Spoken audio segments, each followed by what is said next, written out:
recently, we have to go to the root. We have to go to the cause. Dealing with the condition itself is not enough. Dear Mr. Massa, I'm just trying to mind my own business. What's the matter? It's just another day, another black king captured. I'm about to lose my brain, stuck inside this ghetto rapture. I got a lot of smoke. If you want it, you can have it. They want a hat trick, but this is black girl magic. Ain't talking about the kind that'll make you disappear, but I'm talking about the power of the melanin within. Ain't looking for trouble, but I'ma say this one time. I put two dukes up if you try to touch mine. We still want justice for Tamir and Trayvon. You say you don't see color, but racism ain't blind. They targeting little kids whose skin look just like mine. So I'm paranoid, it's a war zone outside. And I'm a black queen, so if you ask me to step out of my car, you gon' have to snatch me. Cause I ain't going no damn well. Had to spend my whole life living unfair. Ancestors got my back and they right here. You can never understand, it's a nightmare. Living in my black shoes by the black rules. You can keep your handshake, I don't dap coon. The white man to go nuts if he cash you. But you all on his side like a damn fool. Make it make sense. We are oppressed. Queen. We are exploited. We are downtrodden. Make it make We are sense. denied not only civil rights, but even human rights. Ahmadiyyah. So the only way we're going to get some of this Ahmadiyyah. oppression and exploitation Queen. away from us or aside from us is come together Queen. against the common enemy. Who taught you to hate the texture of your Ahmadiyyah. hair? Who taught you to hate the color of your skin? Ahmadiyyah. Parents, pay attention to the books, the school system, given to your little children. Lies mixed with wisdom. His skin too bright, so he was blind to the prison. My skin just right, so I collide with division. You trying to pray to God, but we tired of religion. No savior saving, we got to save our savings. We used to pay miss, how we gon' make the slave rich? But who's to blame, and tell me why you complaining? We need a team effort just to rule the nation. Like a bad relationship, missing communication. We missing moderation. They're trying to get a poison to my population. No reparations, I'm getting tired of Satan. We are oppressed. Queen. I'm getting tired of waiting. We are downtrodden. Queen. We are denied not only civil rights, but even human rights. Ahmadiyyah. So the only way we're going to get some of this Ahmadiyyah. oppression and exploitation. Queen.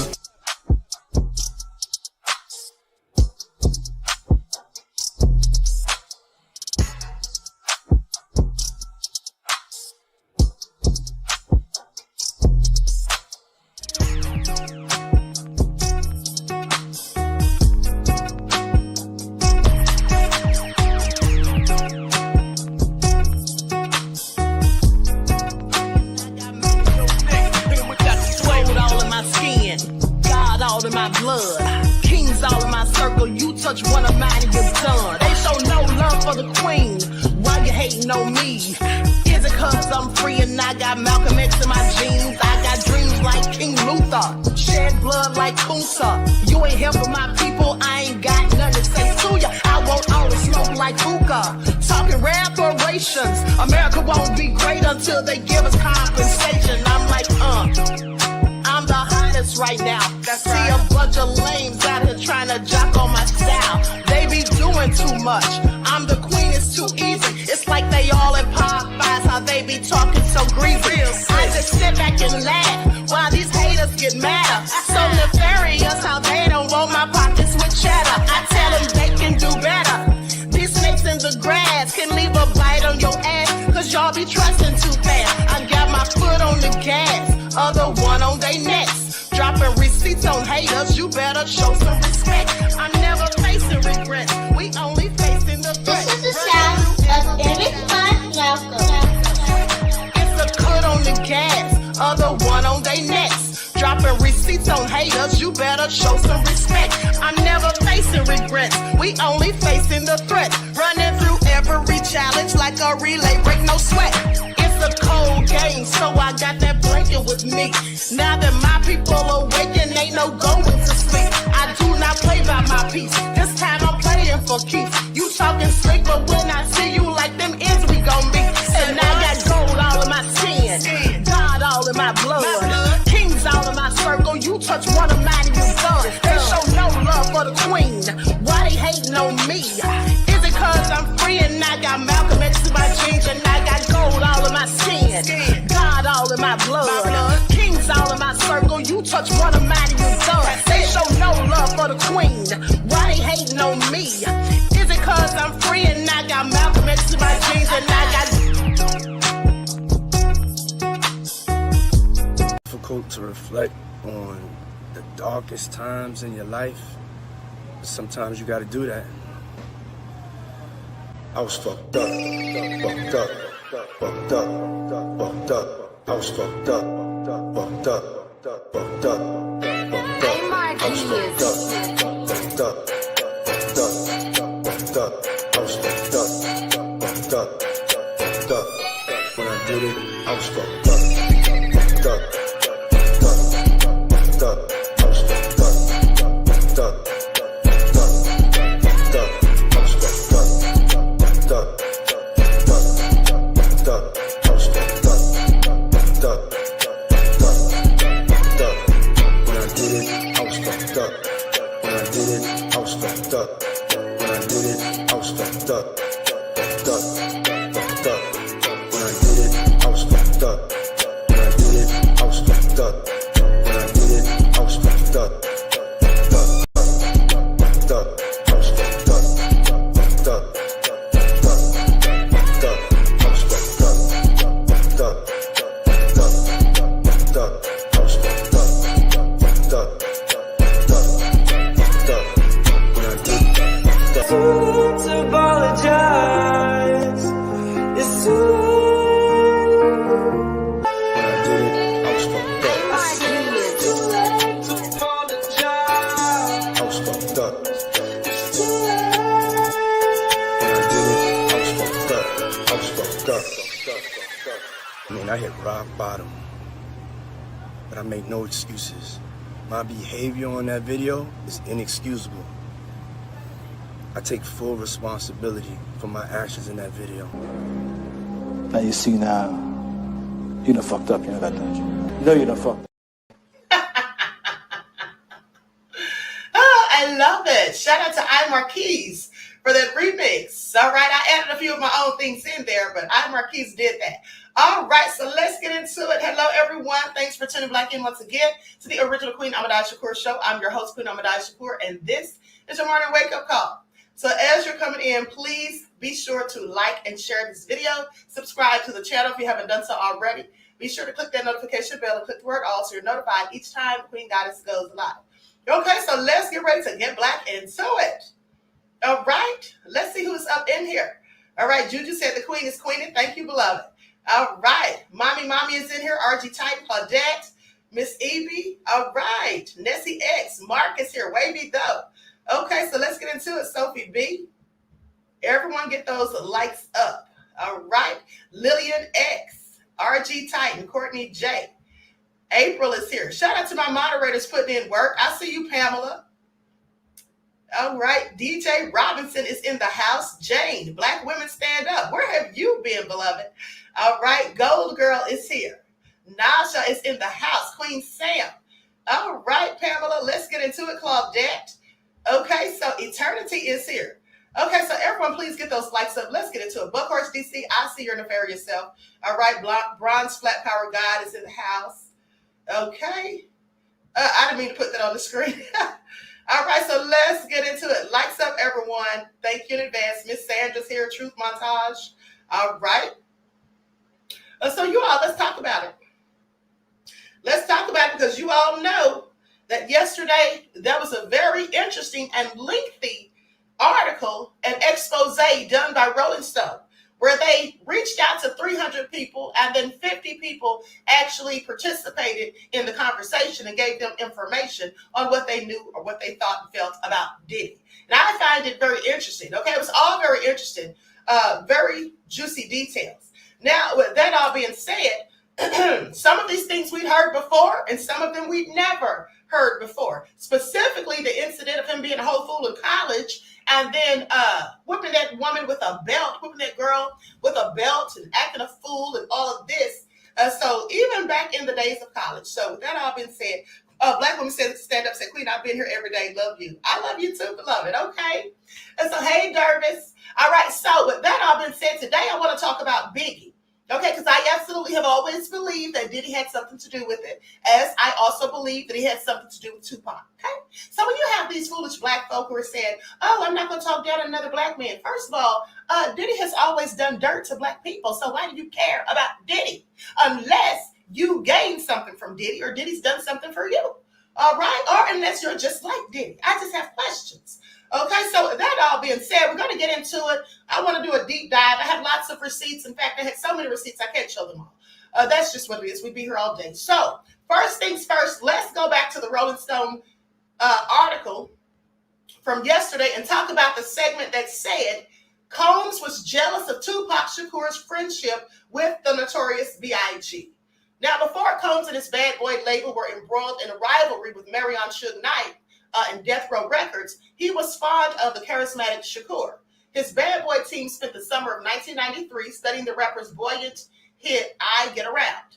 Okay, so he can copy. Please pay attention. Now, as a blueprint for a commercial hip-hop record. Now, desperate to be taken seriously, Combs tried to foster a friendship with one of hip-hop's greatest talents, according to sources.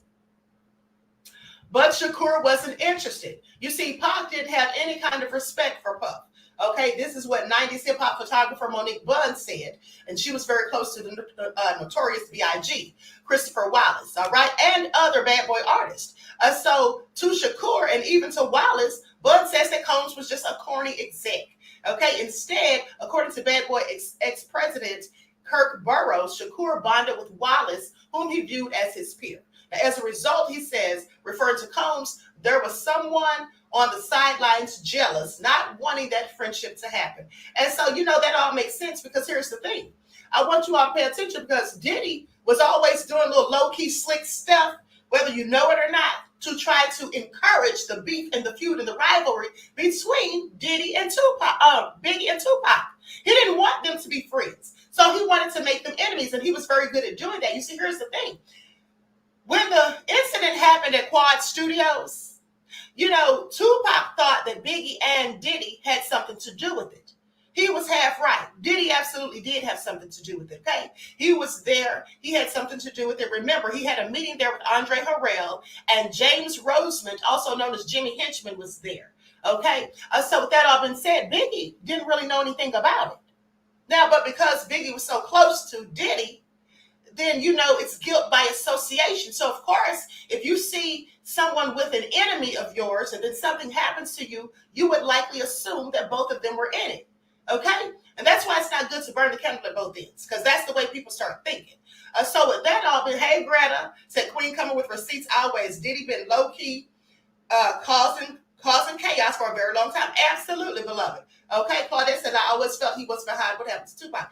Absolutely, he clearly was, okay? That's just a fact. I don't care if they've proved it or not. That's a fact, okay? I always known it. Now, but here's the thing. So like I said, Diddy was always trying to cause chaos between Biggie and Tupac. And one thing that he did, with that song, Who Shot You? Now, Diddy strategically told Biggie when to put that song out. He strategically released that song at the time after Tupac was shot.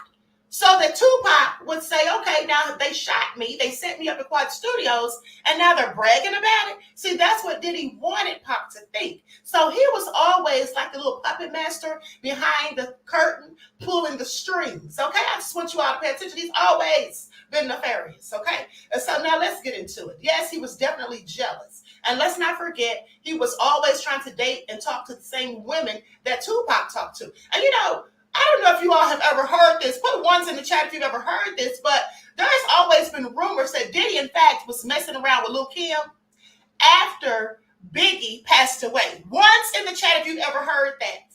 Once in the chat if you ever heard that. Hey, Jamal, anyone ever heard that Diddy had something going on with Lil' Kim for a hot minute? When Biggie passed away, I have a clip that shows them looking a little cozy. But anyway, I'll show that in a moment. Now, with that all been said, let's also talk about how Combs quickly sought the spotlight after Biggie's death. Now, just 2 weeks after Wallace was murdered in March 1997, Combs ordered LaJoyce Brookshire, the former director of publicity for Arista and Bad Boy, to focus all efforts on Wallace's upcoming album, Life After Death. Now, Combs denied Brookshire's request for time off to process her grief and instead demanded that she work until the album was #1 and on top, okay? And then at the top 10, all right? So it sold nearly 700,000 copies in just the first week. Now, when Rolling Stone approached Bad Boy about a cover opportunity a few months after Biggie's murder, Burroughs claims that he advocated for the late rapper to take the spot. I was telling Sean, let's make it Biggie. You still have a chance for a cover in the future. This is what Burroughs said. And then Diddy was like, no, he's dead. I'm putting out my new debut album, No Way Out, in July. I need to be on the cover of Rolling Stone. So he got on the cover. And here's a picture of him on the cover. You see, he didn't care about Biggie, because if you did, you would have wanted him to be on the cover of Rolling Stone. Just months later, they could have given a whole tribute to Biggie. But no, he was thinking about himself as per usual. And that's all he's ever cared about. And there he is. Okay, so he wanted that for himself. Clearly nefarious. He didn't care anything about Biggie at the end of the day. Now, Combs got his cover, and 2 years later, he acknowledged how Biggie's death had been big business, saying, I think his passing added to the fame. This is what he told Rolling Stone in 1999. At least 2 million of the nearly 5 million copies of No Way Out were sold due to his death, straight up. This is what he says. And that doesn't necessarily feel good, but that's the reality. Okay, that's the reality. So yes, he was making money off of Biggie's death, and he wouldn't miss an opportunity, to get revenue for himself. Now, let's talk about Miss Voletta Wallace, Biggie's mother, and what she, in fact, thought about Diddy. Likes up, everyone, please like and share. I mean, not Biggie, about Diddy. She says, I have a very good idea who murdered my son. And this is what she said. She spoke out on the 20th anniversary of his brutal death and claims that the LAPD knows who's responsible for the 1997 drive-by shooting. And I absolutely think they know what happened. I think that it was a cold cover-up, okay? And I think that Diddy was definitely involved in it. And at the end of the day, Diddy allegedly has ties to the LAPD. Let's not forget, they're the same ones that pulled up to Chalice Studios after Christian Combs' friend, or Justin Combs' friend, G, was supposedly shot. Okay? And nobody went to jail. They just went with that fake story about somebody shooting him when he was outside of the studio. Never mind, there was blood, a whole pool of blood in the studio and in the restroom. Okay? So the mother of Biggie Smalls, a.k.a. Notorious B.I.G., has spoken of her anguish on the 20th anniversary of the hip-hop legend's unsolved murder, revealing that the pain of losing her son has never gone away. Speaking exclusively, Voletta Wallace admits that she hurts every single day, knowing that she will never see her son again and that his killer is still at large. And in a shocking claim, the matriarch of hip-hop reveals that she and the LAPD detectives investigating the murder do know who is responsible for her son's death. But a conspiracy prevents the case from ever being solved. Now, this comes as a source who was in Biggie's inner circle spoke to the media and said that the rapper had been the unintended target of the shooting. Now, Biggie, whose real name was Christopher Wallace, was gunned down in cold blood on March 9th of 1997 in a drive-by in Los Angeles at age 24. Okay, the Juicy singer had earlier delivered a final performance at the Soul Train Awards before he was killed after leaving an after party at the Peterson Automotive Museum in a 2-vehicle convoy, trailed by fellow artist P. Diddy, who opted to travel in a separate car. His friend could only watch as the Brooklyn star was hit by 4 bullets from a driver in a Chevrolet Impala that pulled alongside his GMC Suburban SUV. Now, speaking from her home in Stroudsburg, Pennsylvania, Voletta choked back tears as she recalled the shooting. She said, it hurts me every single day to know what happened to Christopher and that I won't see him again. And it's not just me that's devastated. His sister, Tayana, hurts every day because of his loss. As a family, we've collectively grieved, and it doesn't ever get any better for us. Any mother who has lost a child knows exactly the devastation I feel. It's the worst pain in the world, and one that I wouldn't wish upon my worst enemy. He was so young and so talented, and his life was taken far too soon. It's unnecessary that Christopher lost his life at just 24. He was my baby, and I think about him every day. Now, when it comes to the anniversary of the passing of his death, I don't really like to talk about it. I know there will be a few tributes in honor of Christopher, and that's great. He's still remembered. But it's very tough for me and my family. Now, Voletta, who is a devout Christian, admits that she has turned to God for answers since the murder. However, as comforting as the church is, it can never replace her son. She said, I get by using religion to ease my pain, but it's not easy. It helps a little, but it's a far cry from bringing Christopher back to my life.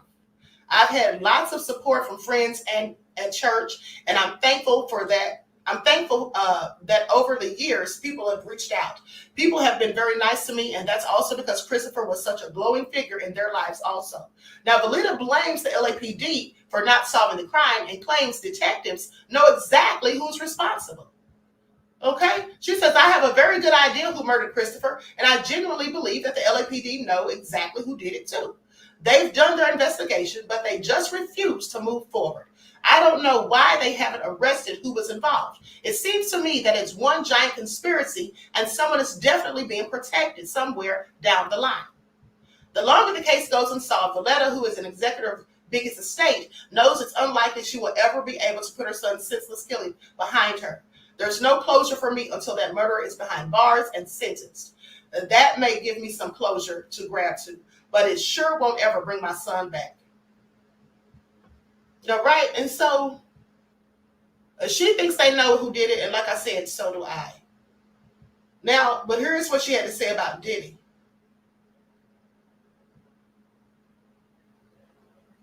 Voletta Wallace, the mother of the late Notorious B.I.G., reportedly bashes Sean Diddy Combs and Lil Kim, bashes them. Okay, she remembers her son.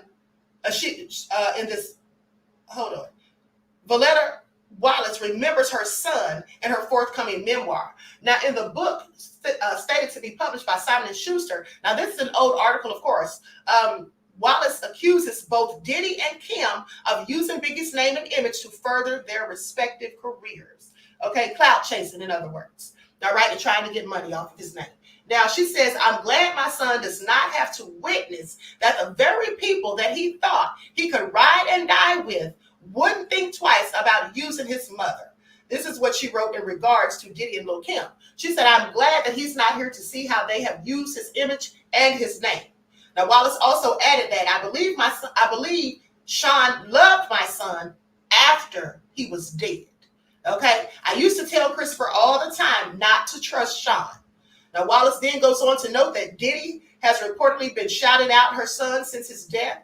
Only months after Biggie's demise, Diddy, then known as Puff Daddy, released I'll Be Missing You, a tribute song to the fallen rapper. The single, which also featured Biggie's widow, Faith Evans, and former Bad Boy R&B quartet 112, quickly became a smash hit and helped launch Diddy's solo rap career. I want you all to pay attention. You see, Diddy was really not popping until Biggie died, okay? I just want you all to pay attention. Do you remember that? Those of us who are old enough to know, those of us who were there during these times, okay? Now, No Way Out, on which I'll Be Missing You was featured, went on to sell millions of copies. And the only reason No Way Out sold millions of copies is because that tribute song to Biggie was on there. Okay, because we all know Diddy can't rap. We all know that. Now, since then, Diddy has constantly been name-dropping Biggie in countless appearances and recordings, recently paying tribute to the Brooklyn MC at this year's MTV Video Music Awards. Meanwhile, Lil Kim has borrowed countless lines from the rapper and even adopted some of his aliases, namely Kim's 2000 album, which was titled Notorious K.I.M. Okay, please pay attention. Furthermore, in the book, Wallace alleges that Kim stole from her New Jersey residence after she let Kim use the home for a magazine interview. She said Kim stole some of Biggie's things. That's what y'all pay attention. Now, the first picture I saw was Kim wearing my son's mink coat, holding his chain and wearing his hat. I was in shock. I felt violated. This is what she puts in the book. Now, I read the entire article and learned that not only was Kim wearing things belonging to my son, but she claimed that the home belonged to her as well. So she's sitting up in this woman's house lying, talking about that's her house. Okay, and then I steal it. Now, this experience helped me to draw my own opinions about Kim, and they weren't good. And so anyway, with that all being said, that's how she feels about those two. Never trusted Diddy. and didn't think that Biggie should have trusted him. Now, with that all being said, let's talk about the federal, hold on. Let's talk about the investigation into the case, because there was an officer by the name of Russell Poole who had very good information, as far as I'm concerned, as to what happened to Biggie. But first, let's talk about the Life After Death album. Now, Diddy made a whole lot of money because that album went 11 times diamond.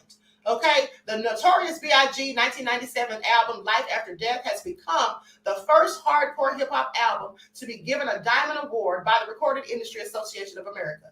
The association announced February the 1st, and this is an article from 2000. Okay, that they announced it on February the 1st. Now, the Diamond Award honors albums with shipments of more than 10 million units to stores. Okay, and so sold millions of copies.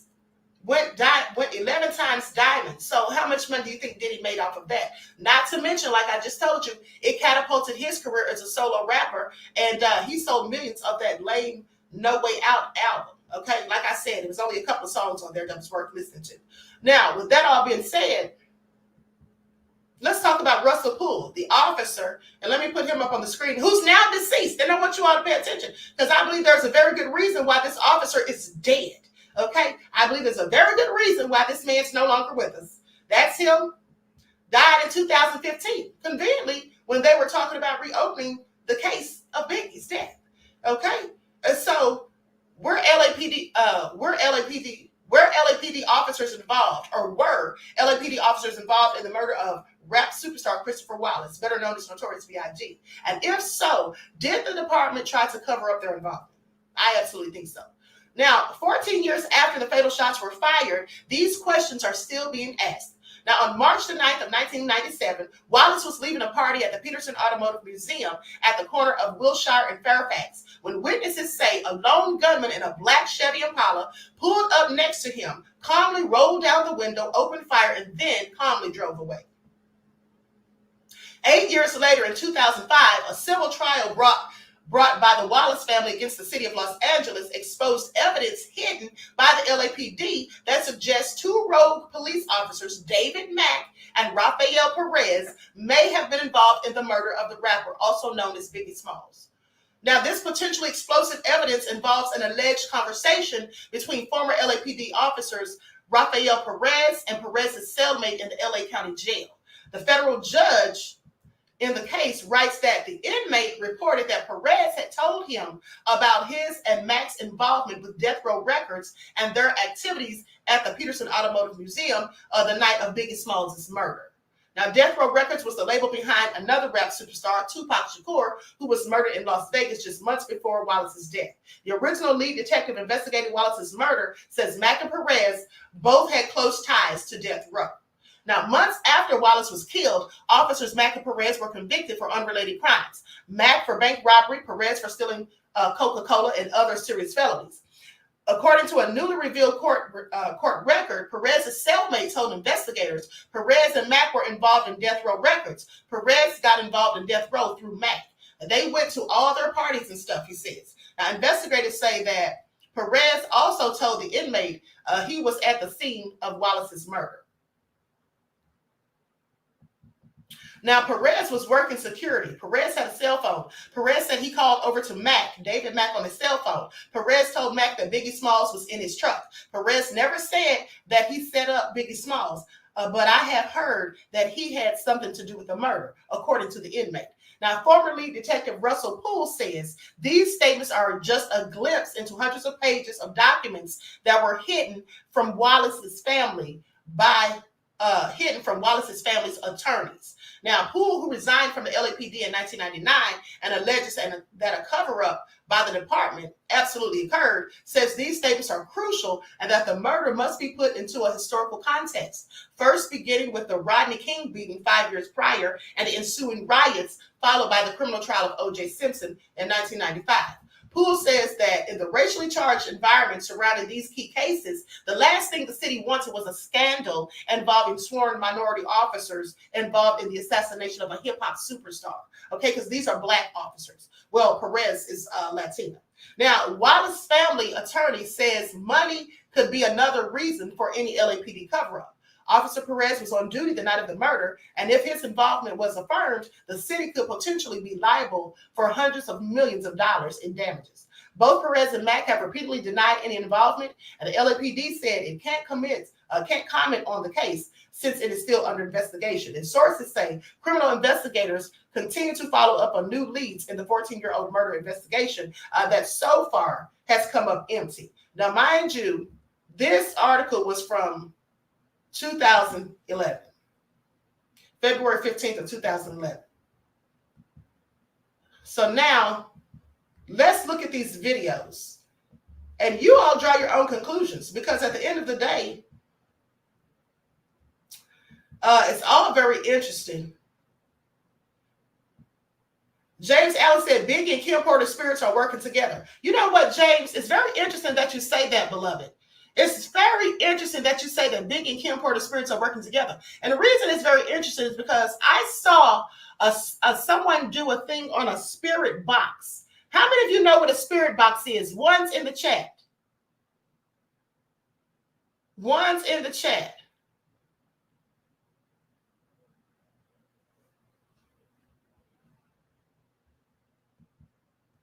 Update, family, the officer in Michigan who deleted a black man for man, Mr. Sterling has been bound over for red run by the state. Queen reported on this. He was run over by an MSP car. Oh, really?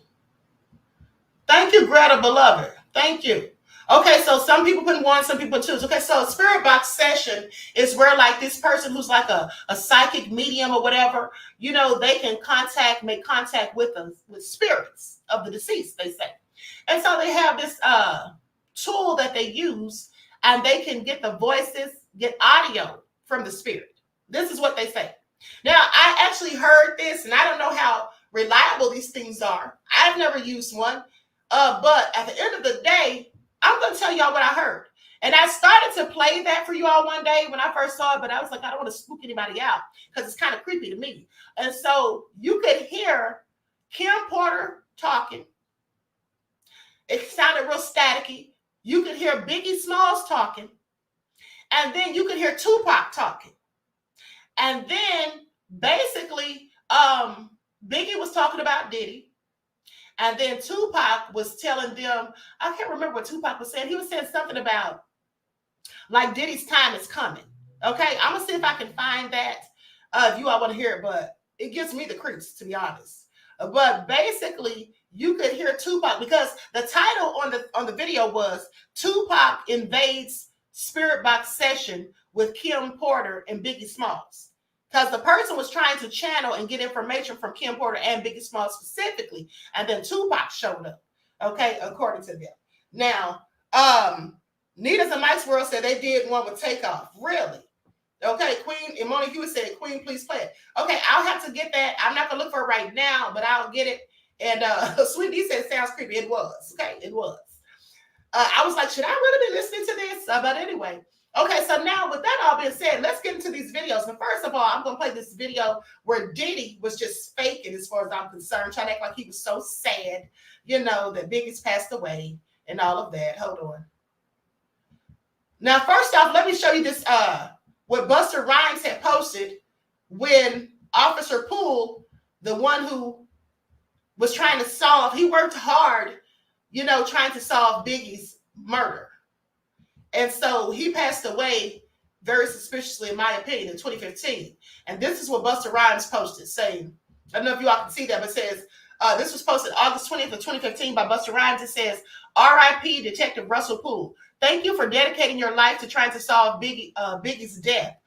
Coincidentally, he dies after meeting with police about the cold case of Biggie's death and strangely collapses shortly after and was unresponsive and was pronounced dead when he arrived at the hospital. Ain't that some ish? R.I.P. Biggie. That all sounds real suspicious to me is all I'm saying, okay? Sounds real suspicious that he went to meet with them to talk about Biggie's cold case and then turns around and falls out dead. And yeah, very strange as far as I'm concerned. Okay, and so with that all being said, and here's another thing I forgot to tell you all. Let's not forget that Diddy also said this. This was in the Rolling Stone article also. Likes up, everyone. Please like and share. Thank you in advance. This is what Diddy told his lawyers. Okay, the once formidable duo saw a strain in their relationship as their lawyers were embroiled in legal battles over Biggie's publishing rights, which Diddy allegedly did not want to relinquish. He says, "I will never give it up until I'm dead and my bones are crushed into powder." That's what he told his attorneys. Okay, so Biggie wanted his publishing back and Diddy wouldn't give it to him. And please remember, if you don't know, Diddy was upset because Biggie found out a way to keep from giving him the publishing. You see, because if he went on to another record label, which he had another deal coming, and it was for like $60 million. So if he went on to this other label, he would still, all of his publishing would still belong to Diddy. Okay, because Diddy wasn't going to give it back to him. So Biggie got smart and started putting his publishing in somebody else's name. Okay, so Diddy didn't like that. He felt like now Biggie's taking money out of his pockets. All right, so I'm going to share my screen so you all can.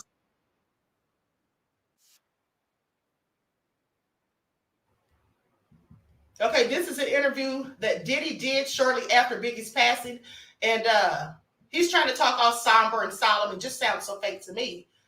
And so I'm going to put an overlay on the screen so I don't have any copyright issues. Likes up, everyone. Please like and share. Thank you in advance.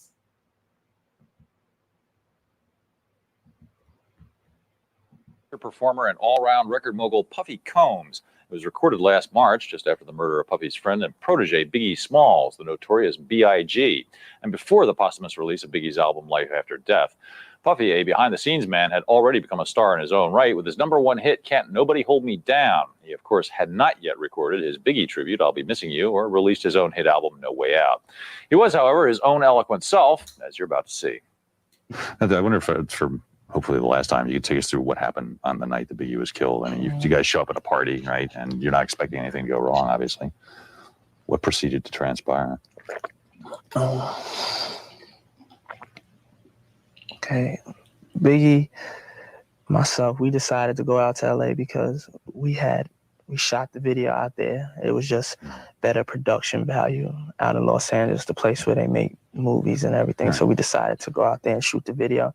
And while he was out there, he wanted to also do as much damage control as he could do as far as what was done to himself and his career, as far as him so-called being involved in this East Coast, West Coast rivalry. So he wanted to go out there and make sure that the fans heard him say it. So he was doing radio interviews and press interviews, and also he was doing rehearsal for spring break and shooting his video, and that's all he was doing. And he decided, and also Soul Train Music Awards being presented there with myself, and we decided to go out to the party because we felt it was a private party. It wasn't like we were trying to be out and being seen all over the place. We were trying to go out and go there because it was a private party. So the night of the party, we went there and we basically sat at the table all night. And a lot of people were coming and giving us positive greetings. And everybody at the party was just having a good time and dancing. And we were sitting there just talking all night and just listening to everybody else's music and listening to our own records and feeling a sense of proudness hearing a record and just seeing all the people dance to your music, because that's why we got into this. And so as time progressed, the party had got too crowded and the fire marshals had shut the party down. And so Biggie had a broken leg at the time, so it took us a while to get out. So we finally walked out because he was just walking with a cane. Yeah. And we got out, so we stood outside for like 5 minutes and we just talked for a little bit. Just about regular things that we talk about, nothing really with Billy. He talked about his album a little bit and just talked to me. We were just talking about things that two guys talk about, you know what I'm saying? About the party girls, whatever. And then we got into the cars. We just said it's time to leave. And my car was in front. Biggie was in the middle. And then another security vehicle was behind, which had the off-duty officers in. And we left out of the driveway of the parking lot, and we made a right. And as we made the right, we were just driving, and the vehicles were one behind each other. And I was looking straight ahead, basically, and I just heard shots ring out. And when the shots rang out, I had immediately did the human reaction. I had just ducked down, and everybody in the car ducked down. And then our car was still, you know, had like sped off. And then I heard somebody say Biggie's car had got shot at. And so, like, while my car was moving, I had just opened the door, and the driver, he stopped, and I had jumped out, and I had ran to the car. And I had immediately did that because I knew his leg was broke, so I know there's no way he could have made it out of the car. And then when I went there to the car, I opened up the door, and he was hunched over, and I was trying to talk to him and trying to move him over, and I was trying to tell somebody to call 911, but I was like, by the time they get here, I didn't know what's going on because he wasn't talking back to me. So I just told one of the drivers of security to just jump in the car, just take me to the nearest hospital, please. And we were rushing to the hospital, and there were other cars that were with us and other people that were just following us. And as we got there, everybody helped him out of the car. And I was just, as we were driving, I was talking to him, but I wasn't hearing anything. He wasn't saying anything. And I was just getting scared, you know, because I was just like, I didn't know, like, I was like, why isn't he talking to me? And I was just getting scared, but I would just started praying over him and praying and just trying to tell him just to stay in there. And then when we got to the hospital, everybody had jumped out the cars and helped to pick him up and got him on a stretcher. And the surgeons, they had immediately rushed him back into the emergency room.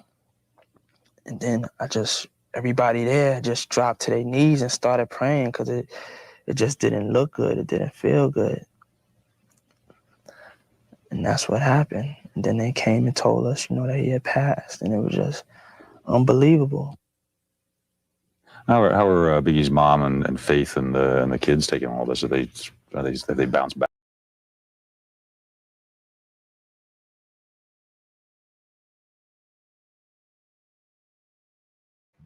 I want you all to pay attention. That all looks so fake and fraud and rehearsed. I was laughing at you all's comments in the chat because that all clearly was so fake. He was trying to feign emotion, okay? You can see true sorrow and grief in a person's face. You can hear it in their voice. They get choked up. That sounded so contrived. He was trying to sound so somber and sad, and it wasn't working, okay? It was just all fake. Now, I see Brutha's nefarious self. Oh, Michael said, I don't trust him. Okay. Jamal said, didn't sound right. Okay, it sure didn't. I mean, it just sounded so fake. He needs to sit down somewhere. Okay. So, I see Brutha's nefarious self sent me some spirit box audio. So y'all just gonna make me play it? I find it all very nefarious. And so with that all being said, I'll play that in a moment. But first, let's look at some of these videos. Now, this isn't the spirit box audio that I heard. So let me just warn you guys, I don't know what's on here, Brutha. I don't know what's on here. This isn't the one that I heard. The one I heard was when Tupac interrupted. Okay? And so I will play it at the end of the day. Locked Queen said, true sociopath queen. Yes, he absolutely is. Look at Pennywise talking about she wants to hear it. Listen, I'm going to play it, but if y'all have nightmares tonight, do not blame me, okay? Do not blame me. All right, with that all been said. Now, let's get into these receipts. Okay, lights up, everyone, please like and share. And I think we'll play the spirit box segment last. Okay? Or somewhere after a few of these videos at least.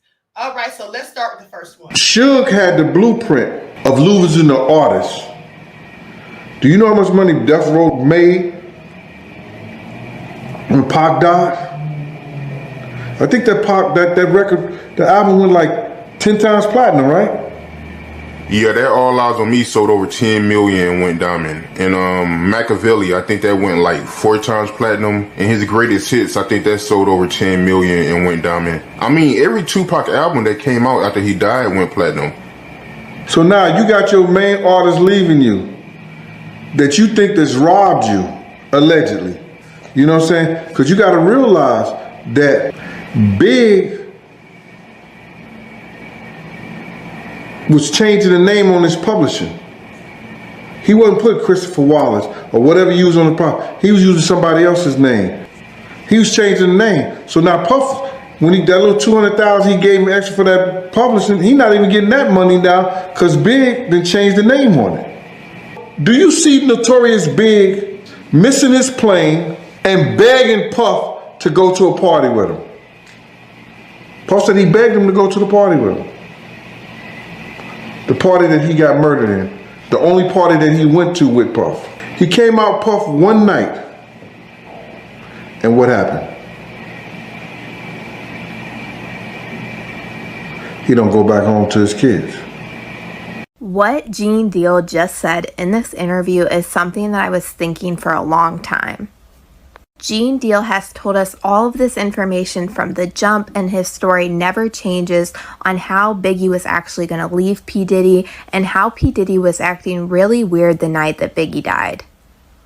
And for a minute, let's just talk about the fact that a lot of different things are adding up to him allegedly being involved in Tupac's murder, such as Keefe D's statement and so much more. And we could say that could possibly be a possibility because of the ongoing feud, and maybe he really was scared at the time. But then I feel like he was really seeing the traction of Tupac's music and how much Suge Knight was making after Tupac's death. And that could explain why P. Diddy was acting so weird the night Tupac died, the stickers being put on Biggie's car, and everything else. He could have just known how much money would have been brought to him if Biggie actually passed away, on top of knowing that Biggie was about to leave him to go to a different record company. And even Suge Knight has said recently that allegedly P. Diddy is responsible for Tupac and Biggie's murder. And he said that it was talked about in the media to make him look like he was responsible for not only Tupac's murder, but also Biggie's murder in like a retaliation. So I'm curious to see if this is something that will be brought to light, knowing how much Diddy is being investigated. So let me know what you guys think about all this in the comments. Did Diddy really care about Biggie, or was Biggie just his property? Big them go get a deal from Atlantic Records worth $62 million. Now, Puff says to him, I'm not giving you your marketing and I'm not giving you your publishing back. Oh, which Biggie needed. Big needed that.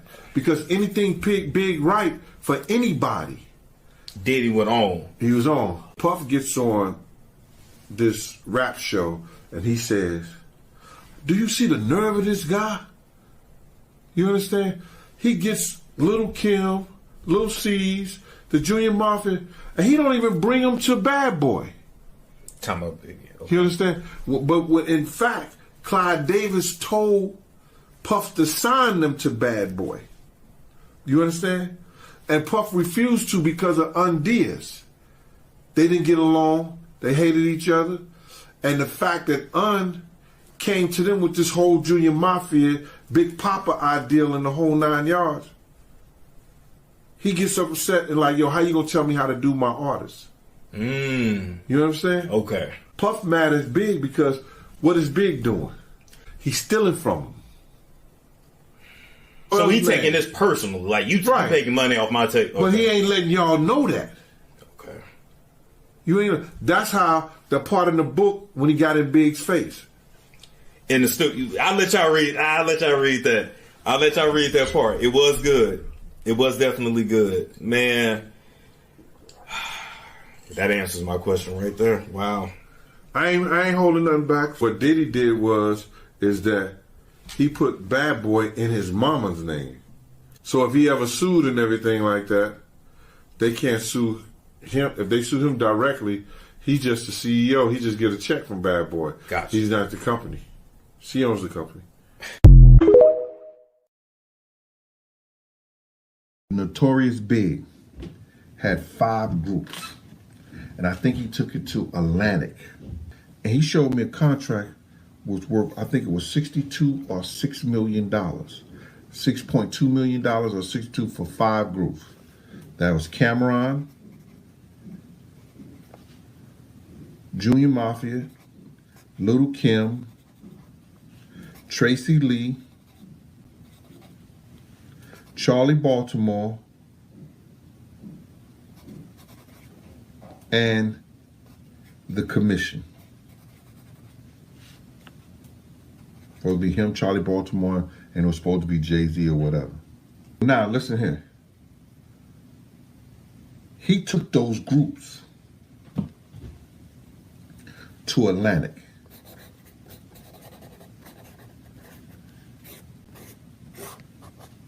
Not Arista. Not Clyde Davis.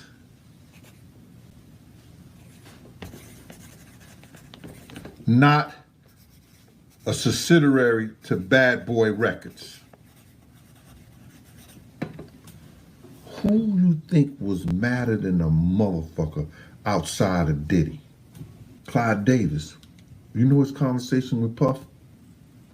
Clyde Davis is going to say, we need to have a discussion with that guy there.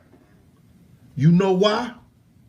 Because this guy right here took a multi-million-dollar deal elsewhere, and he got famous through Arista and Bad Boy Records. How do this make us look? Our artists that we developed, our artists that we put this money into, took a multi-million-dollar deal to our competitors. They made 3 or 4 cuts of this artist called Notorious B.I.G. And yeah, I got to tell you, I did listen and I was a believer. If I weren't a believer, I would not have invested the millions of dollars that I did to finance it. Did y'all ever think about that? They used to go around and kill people for a price.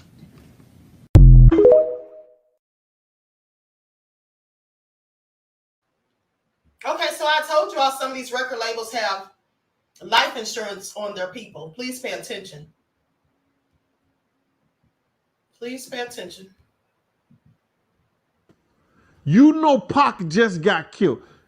It ain't no kind of business Big was doing. Big couldn't even walk. He couldn't run. They was pushing him around in a wheelchair, brother. Why the hell would you rent studio time in LA for him to finish your album when in fact you got your own studio, Daddy's house? Let's keep it a buck. Let's stop this man. He did not want the beef with the Crips.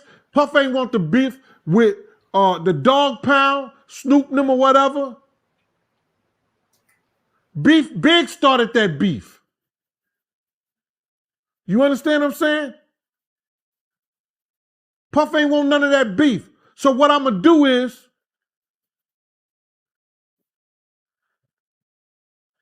y'all want the sheep? I'm going to put them out the pasture.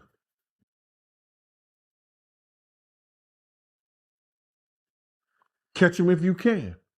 If you the wolf, if you got that wolf in you, catch them if you can. Why in the hell you would put your man in a situation by sending him to Cali to work on your album when you know not his Nimitz, but your Nimitz was just murdered by niggas that you was running with? Why would you do that?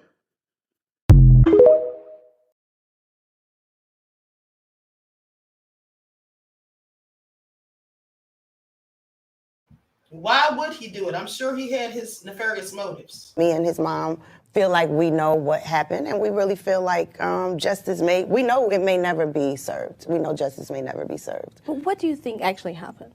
Well, we know he was murdered, but we believe that the LAPD knows who's responsible. That's what we believe. Do you think that there's any way, in the same way we've seen justice served on reopened projects. Do you ever think this will be reopened by the LAPD? Do you ever think that there can be a moment where they might put more emphasis on acknowledging this and finding the killer? We would love for that to happen. I mean, there's been a few times over the years when we thought that might have been about to happen. But, you know, I think that would be certainly a huge, you know, not only a huge financial case against the city, but, you know, it would have a lot of other weight, you know, on them. So, you know, I don't know. All we can do is hope that that happens, but we're just happy that we're still here and able to preserve his legacy and extend it. His kids are happy, you know, they're living great lives, and you know, they realize the importance that he played in his short time, not only on this earth, but even shorter time in the music industry. He knew that I was going to tell Ms. Wallace all what happened. Now, I don't know about y'all, but that seems like a man with a shady secret to me.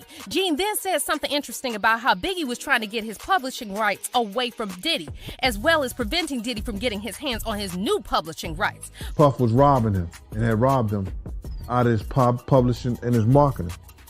Puff seen how Big learned how to put his publishing in other people's names to stop him from getting the money that he was owed. But Big had to play the game because Big wanted to get his publishing back and his marketing. But his bodyguards were not the only ones exposing him, because rapper 50 Cent also hinted that Diddy knew who pulled the trigger. In his song Hip Hop, 50 Cent said, "Who shot Biggie Smalls? If we don't get them, they gonna kill us all." Man, Puffy know who hit that man. He scared them boys from the west side, gonna break him off. Gene also confirmed Uncle Ron's claims that Biggie was trying to leave Bad Boy Records. Not only was Biggie leaving, but it sounds like he already had a roster of potential acts, including Lil' Kim. Now, Lil' Kim and Biggie were super close back in the day because they had an affair, even though Biggie was married to Faith Evans at the time. In fact, not only did they have an affair, but he actually got her pregnant in 1996, but she decided to get rid of the baby. In later years, she explained why she did so, saying, "I already knew the kind of relationship that Biggie and I had, and I knew that having a child was something that couldn't take place. And when it comes to Diddy, Kim and Diddy were never close. And when Biggie passed, their relationship became kind of non-existent. People noticed that she had a major grudge against him, and she claimed that she was not willing to let go of it or ever speak to him again." For a long time, there were speculations that the reason that Kim had a grudge with Diddy is that he worked with Nicki Minaj. Now, for those of you that don't remember, Kim and Nicki had a bitter feud for many years because Kim felt like Nicki disrespected her and didn't pay homage to her. Well, Diddy decided to work with Nicki anyways, even though he had a history with Kim. So people felt like this is why Kim was so mad at Diddy. And for a while, Kim actually went along with this, but in one particular interview, she denied that his working with Nicki was the reason for their beef. And then a few years later, a very disturbing rant by Kim came to light, and we saw Kim accuse Diddy of not being loyal to anybody.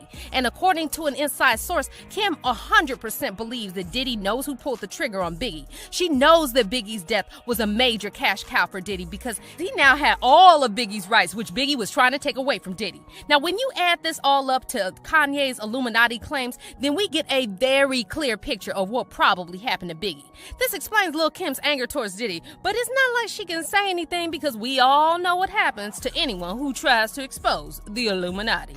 Someone commented, "This was perfect timing. Biggie already had an album named Life After Death and wanted to leave Bad Boy, so Diddy had to capitalize before losing Biggie to another record label. He already seen how Tupac's image and Machiavelli blew up after his death." Another person said, "Does anybody remember how quickly Diddy released Missing You after Biggie's death? It always seems suspicious to me." And another person commented, "I believe Diddy had a hand in Biggie's death. Always have and always will. But do you believe..."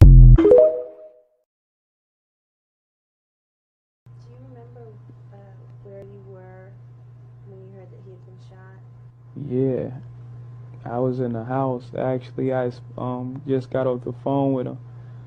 You know, I was talking to him on the phone, and he was, he just like so happy. He was ecstatic, like, yo, because I was supposed to go out there probably like in 2 days.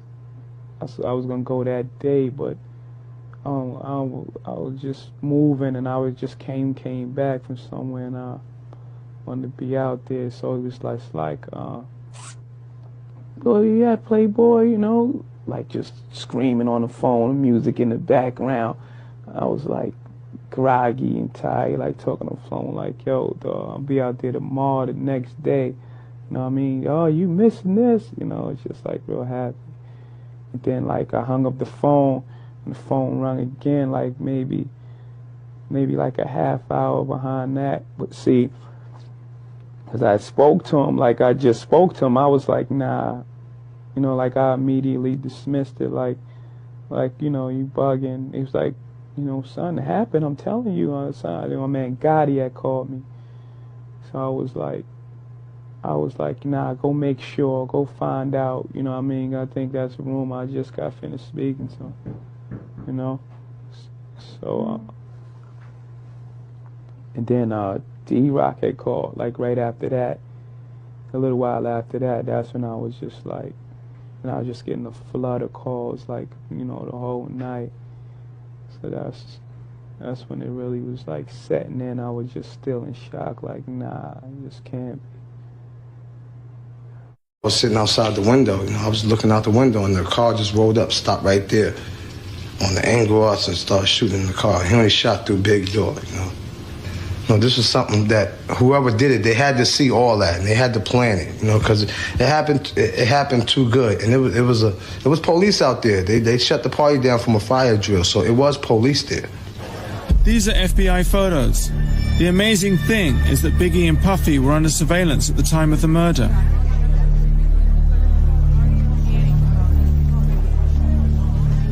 So did you see the FBI? Yeah, I saw them, and after the Biggie death, you know, I had spoke to a couple of police, and I saw a couple of pictures that they had when they was watching us. They were showing me pictures of me, asking me who is that? And I'm telling them that's me. And they asked me, who is that? That's Biggie's best friend D-Rock. That's So they were showing you? So they were showing us pictures when they was followers and this and that. And they showed us, they were showing old pictures that, you know, that was in this house, you know, that the police had in LA. So, you know, I was thinking like, God damn, you know, something real fishy is going on.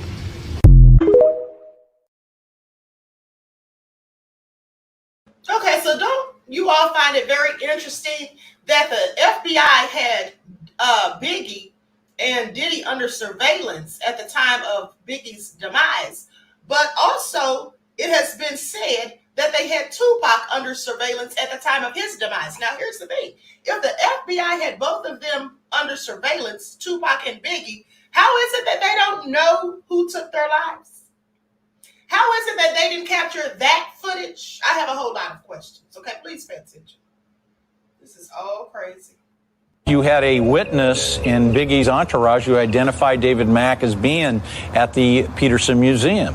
The car used in the case was a black SS Chevy Impala, and David Mack owned one of those. The fact that David Mack took family illness days off just prior to the Biggie Smalls case, which indicates there had to be some planning, and he couldn't be bothered with going to work. You got to ask yourself one question: why haven't these cases been solved?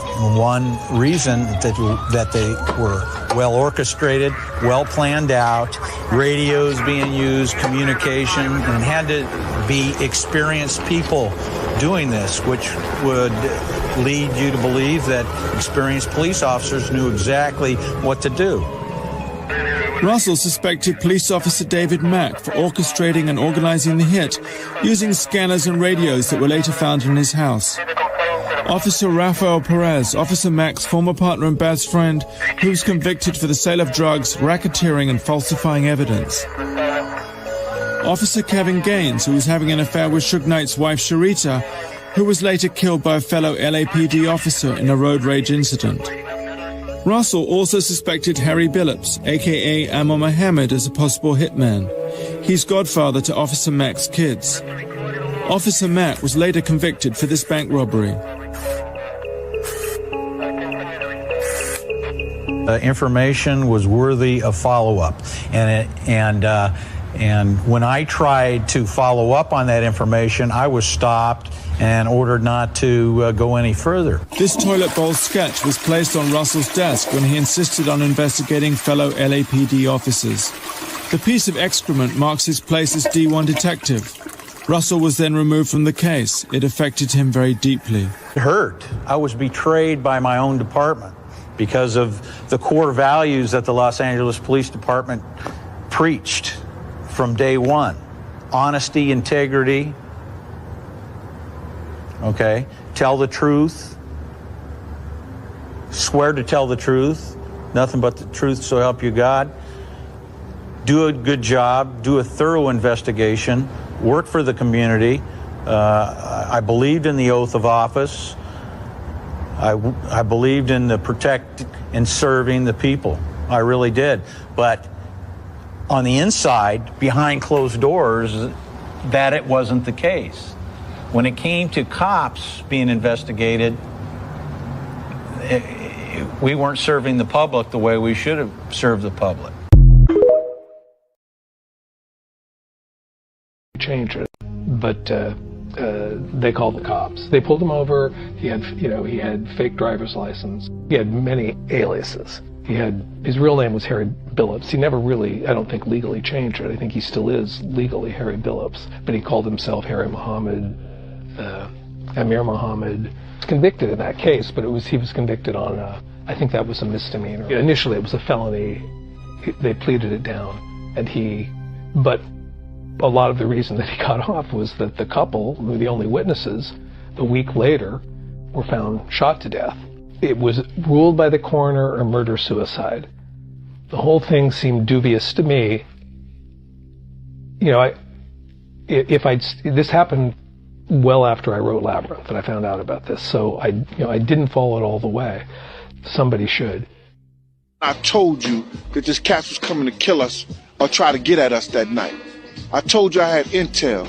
The night that notorious Biggie was killed, LAPD officer James supposed to cut off both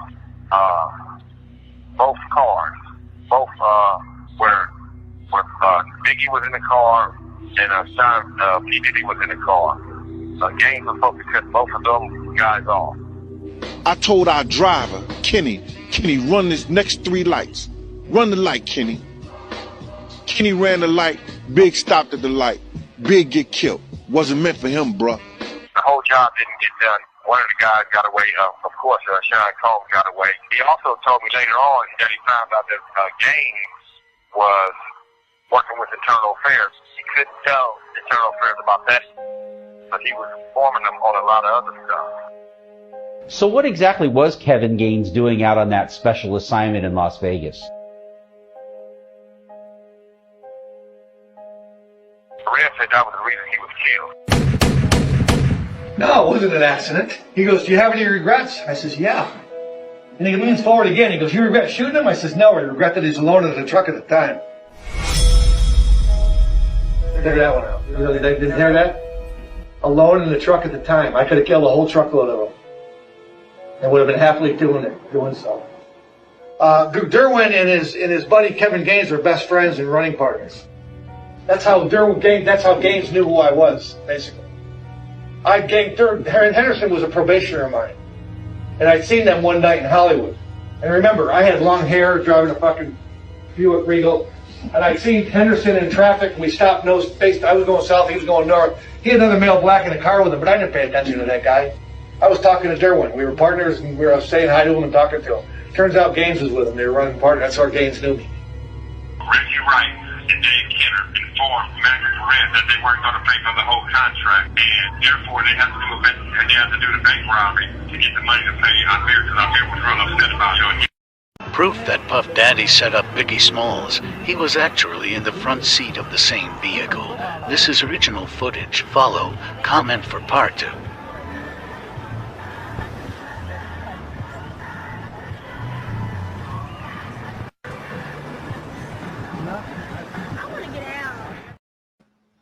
Okay, so you really can't see anything on that.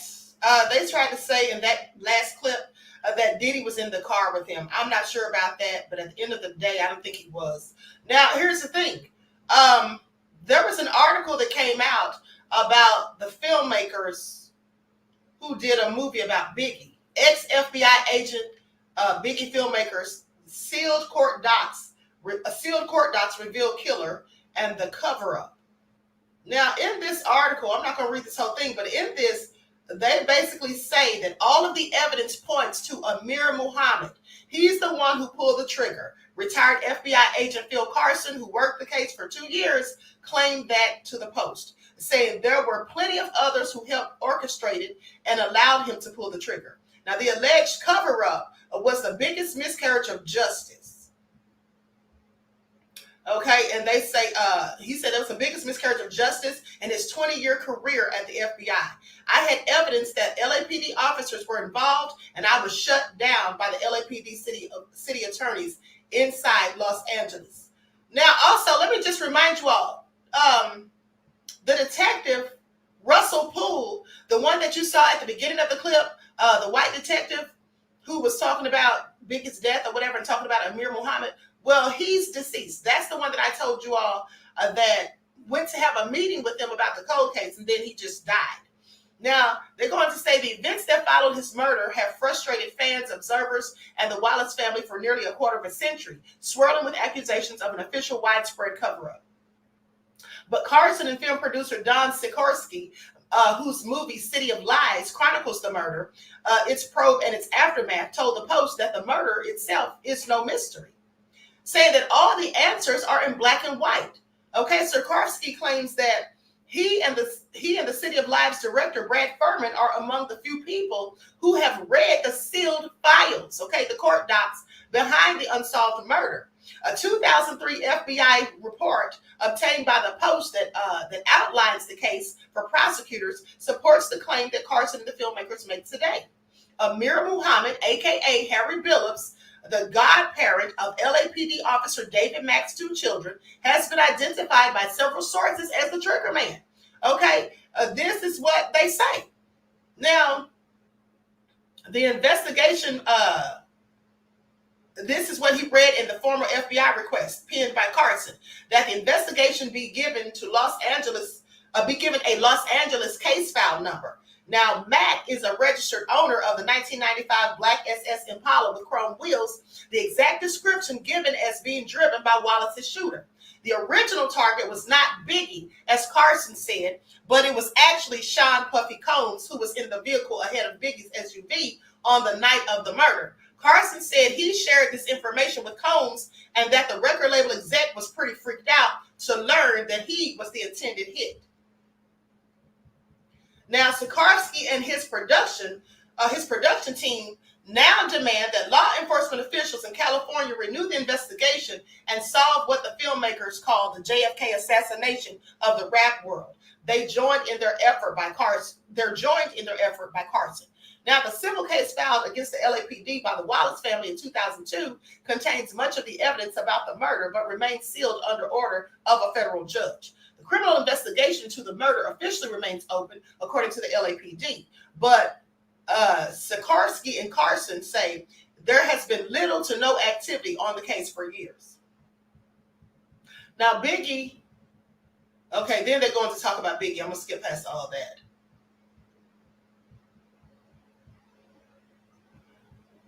Okay, now Carson told the Post that the driver of Biggie's car, Greg, also known as G Money, Greg Young, had little security experience. He should have kept driving through the red light, especially at that hour in the morning, to protect the passengers from a potential drive-by attack.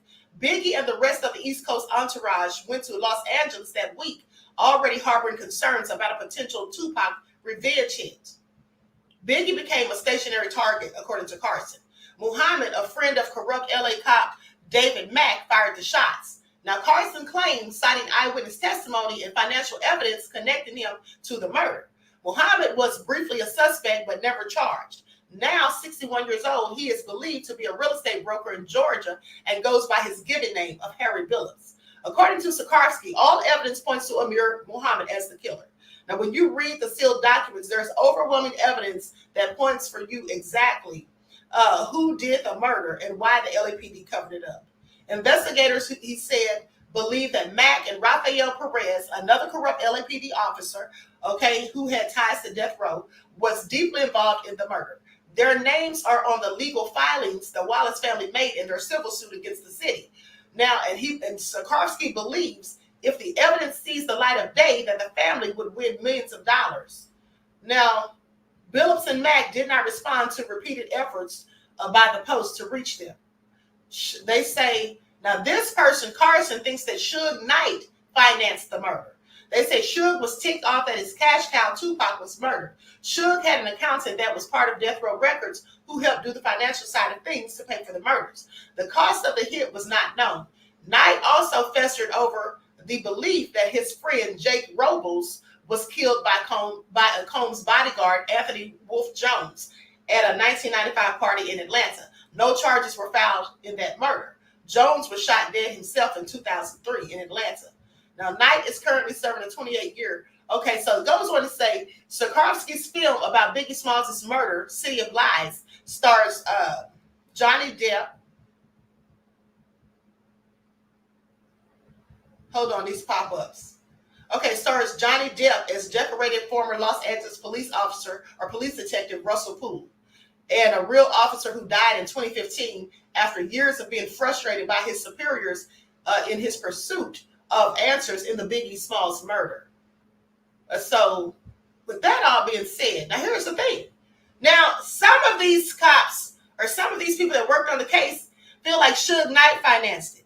Some of them feel like Diddy had something to do with it. I don't know, but at the end of the day, I think more so Diddy than Suge Knight. I don't really think Suge had anything to do with it. Now, but also here's the thing. Well, you have to wonder if Diddy was the intended target, then did Suge have something to do with it? I don't know.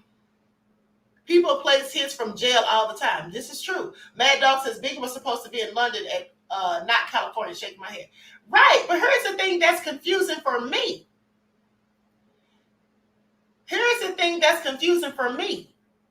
Now, Gene Deal says that Biggie was supposed to go to London. Puffy didn't want him to go, and then basically had him in California to go to a studio, which made no sense because Diddy had his own studios. But then Gene also says that Diddy was the intended target. So if Diddy was the intended target, how could Diddy have set it up? That's what's not making any sense to me. For the people that are saying that Diddy was the intended target, at the end of the day, how could he have set it up if that were the case? But then it looks to me like Diddy was absolutely behind it because there were stickers put on the hubcaps or the rims of the car that Biggie was riding in. Those stickers, in my opinion, were to let whoever the shooter was know that that's the car that Biggie was in. Okay? Not to mention, it was also said that Amir Muhammad, the supposed alleged shooter, went up to Diddy's car first. And so if Diddy was the target, wouldn't he have done something? I don't understand all that. But hold on. Let's play the rest of these videos. All right? Let's play the rest of these videos. Like some, everyone, please like and share. And then also, let's not forget that Uncle Ron, who was the former bodyguard of Beyonce and Jay-Z, said that Diddy offered him money to take out Biggie. So that's why I really believe it, okay? I really think Diddy had something to do with it. I don't think Diddy was ever the intended target. I don't think he was. All right? So with that all being said, let's go to the next video. I was offered $30,000 to perform a hit on Biggie Smalls. March 1st of 1997, I was approached by Diddy to perform a hit on one of his artists.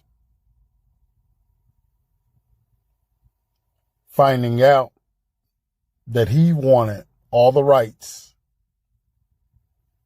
to all his catalogs.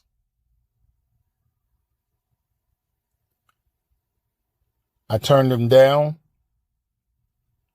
because I also found out that very night that Biggie had plans of leaving Bad Boy. Biggie should have never been in California to promote an album with a broken fibula bone who can barely walk.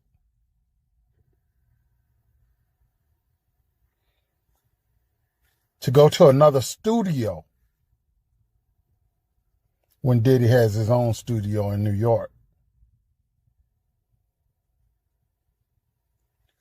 Diddy is pure evil. He has a very nasty disposition. He treats everybody like crap. Every single employee he's ever had,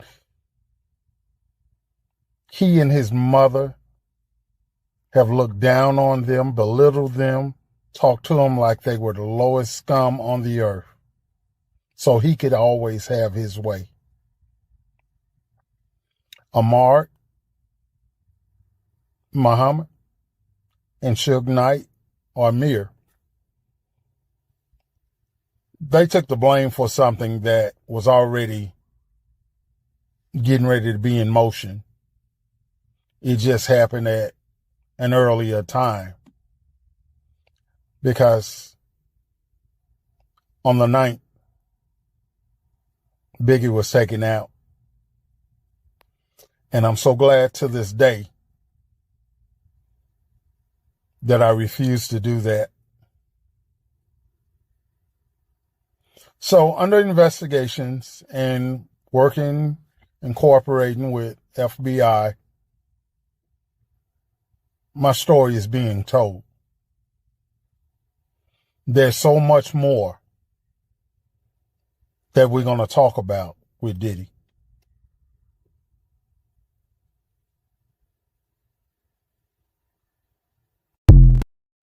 Okay, so what do you all think?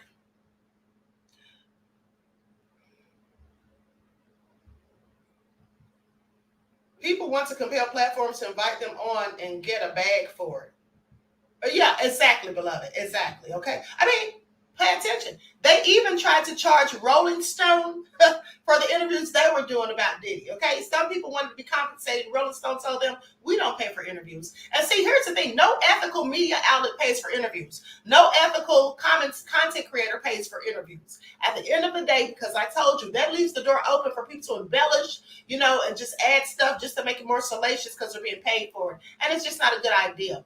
All right. And so with that all being said, and here's the thing.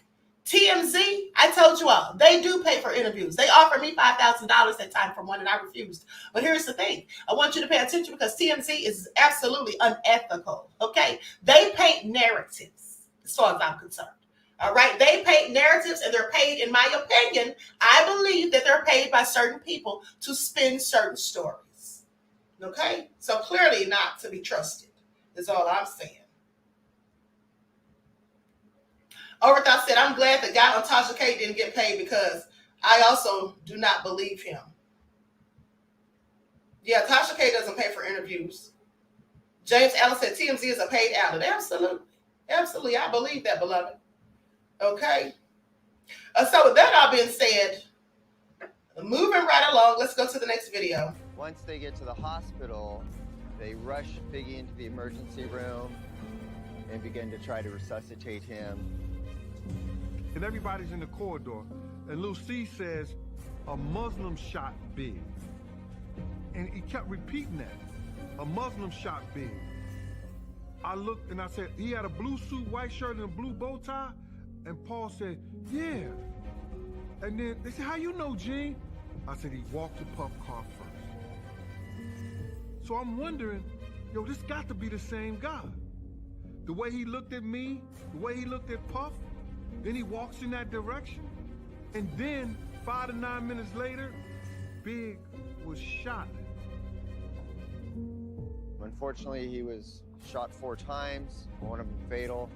That bullet pierced his heart, and he is pronounced dead at approximately 1:15 a.m. If we had stopped at that light, those bullets would have been meant for Puff. We ran the light, and Big was the one who got the bullets.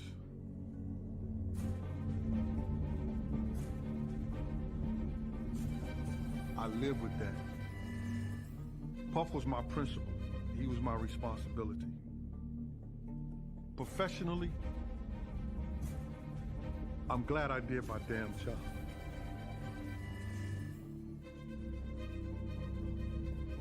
But it messes me up. That I had. Okay, so here's my question. Now, you just heard Gene say that the person, Amir Muhammad, the Muslim guy, walked to the car, walked to him and Diddy first. So how is it that Diddy was the intended target? Because that part makes no sense to me. If he walked to the car that Diddy was in first, and Diddy was the target, why didn't he take Diddy out? Why did he go after Biggie? That's why I absolutely don't think that Diddy was ever the target. I think that the guy may have walked to Diddy's car so Diddy could give him the signal with a head nod or something. That's what I think. But at the end of the day, I told you guys, they put someone, they've never said who, but someone put stickers on the rims of the car that Biggie was in. And I think that was absolutely done so that whoever the shooter was would know that that was Biggie's car. At the end of the day, and also there was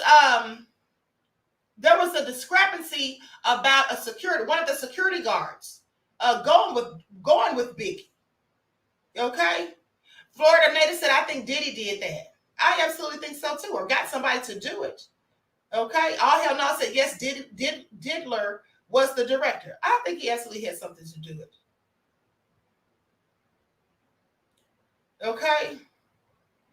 So I just find it very strange that the dude, Amir Muhammad, allegedly walked up to the car that Gene and Diddy were in and gave them a strange look, and then ended up shooting Biggie.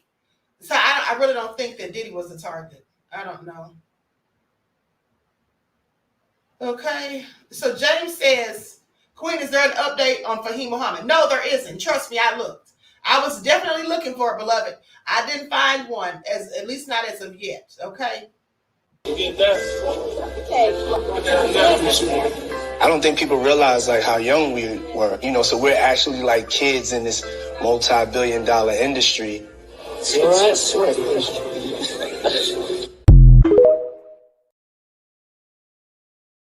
As we made it right, we were driving, everything was all right. We didn't know where we were going to, we just know the party was over, we were leaving. And as we were driving, in my car, I heard shots ring out. And at first, I just thought it was somebody shooting in the air. And just human reaction, I immediately ducked down, everybody in my car ducked down. And then I heard somebody yell, they shot at Biggie's car. And then I just jumped out of my car and I ran directly to his car. And like all the doors were open. And, he was hunched over. And I was just there, I was talking to him. And the security officer that was... Now I want you all to pay attention. This is how you know that had to absolutely be rehearsed, because this is two different interviews. The first interview where Diddy was telling that same story the exact same way with the same exact voice tone and facial expression was a Caucasian man. Now he's telling this black guy the same story, and it looks almost like the same interview because his mannerisms are exactly the same. And the way he's speaking and everything, the somber tone is all the same. Diddy was acting, okay? I'm sorry. I absolutely believe he was acting at the end of the day. Please pay attention. Okay? I don't believe anything Diddy says ever. And I never would. Now, with that all being said, I'm going to play with Detective Greg Kading, who has worked on both Biggie and Tupac's cases, what he had to say. Now, in my opinion, Detective Kading basically sounded like he was caping for the LAPD. Like he just didn't want to hold them accountable. That's what it sounds like to me. I'm going to play the audio. Lights up, everyone please like and share. I'm going to put an overlay on the screen. This is Officer Greg Kading.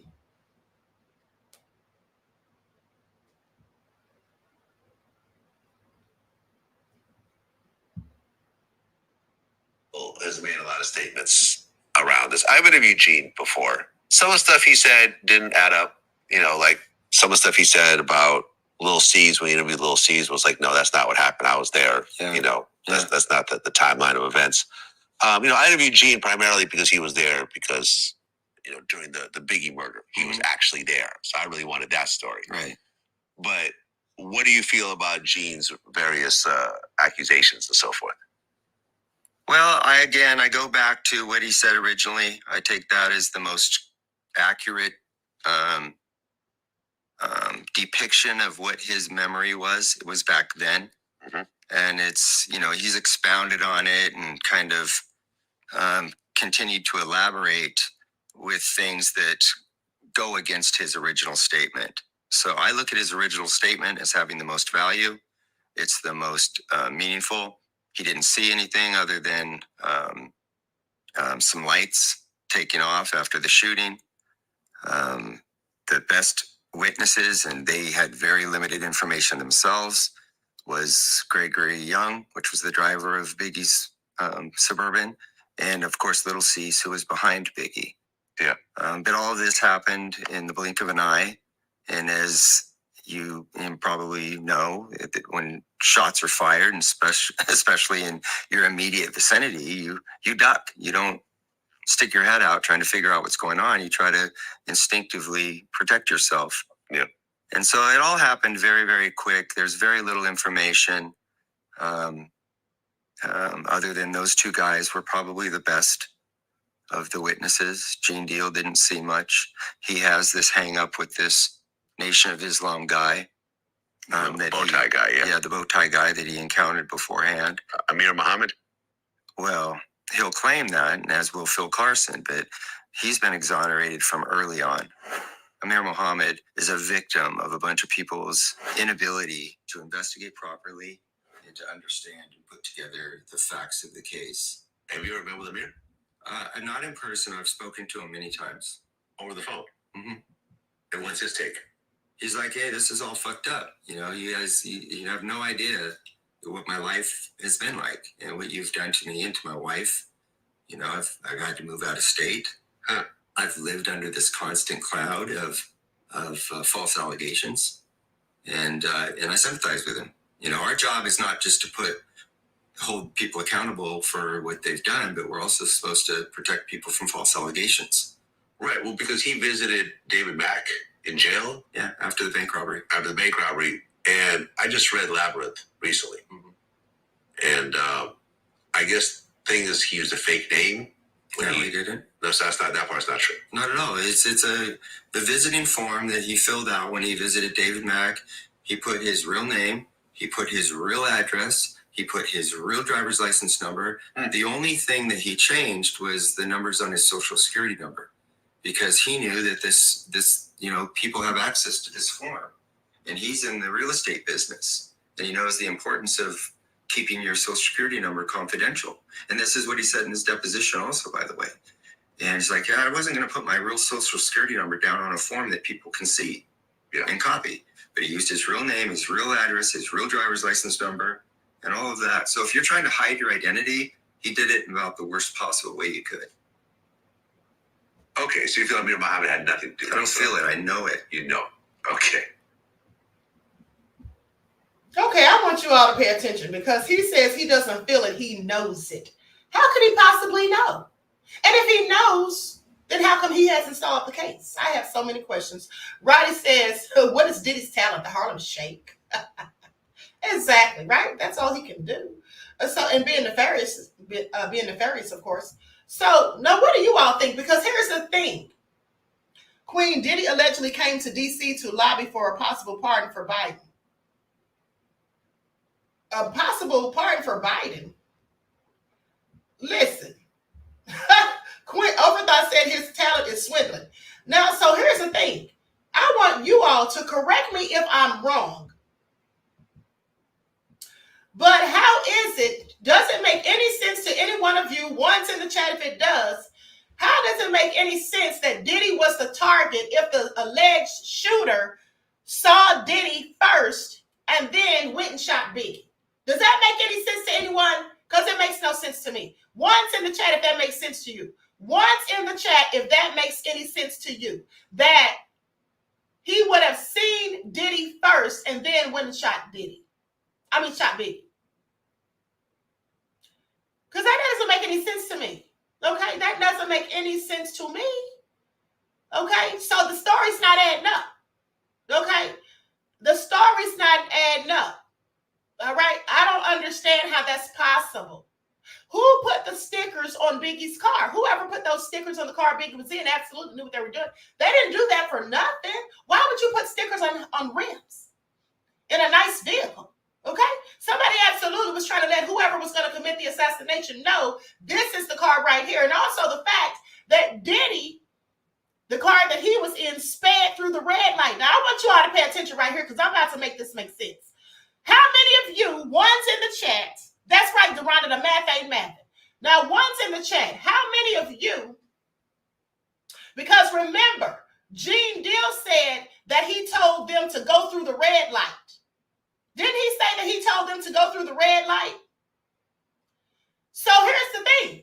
If you're in an entourage and you're following each other, do you speed through red lights?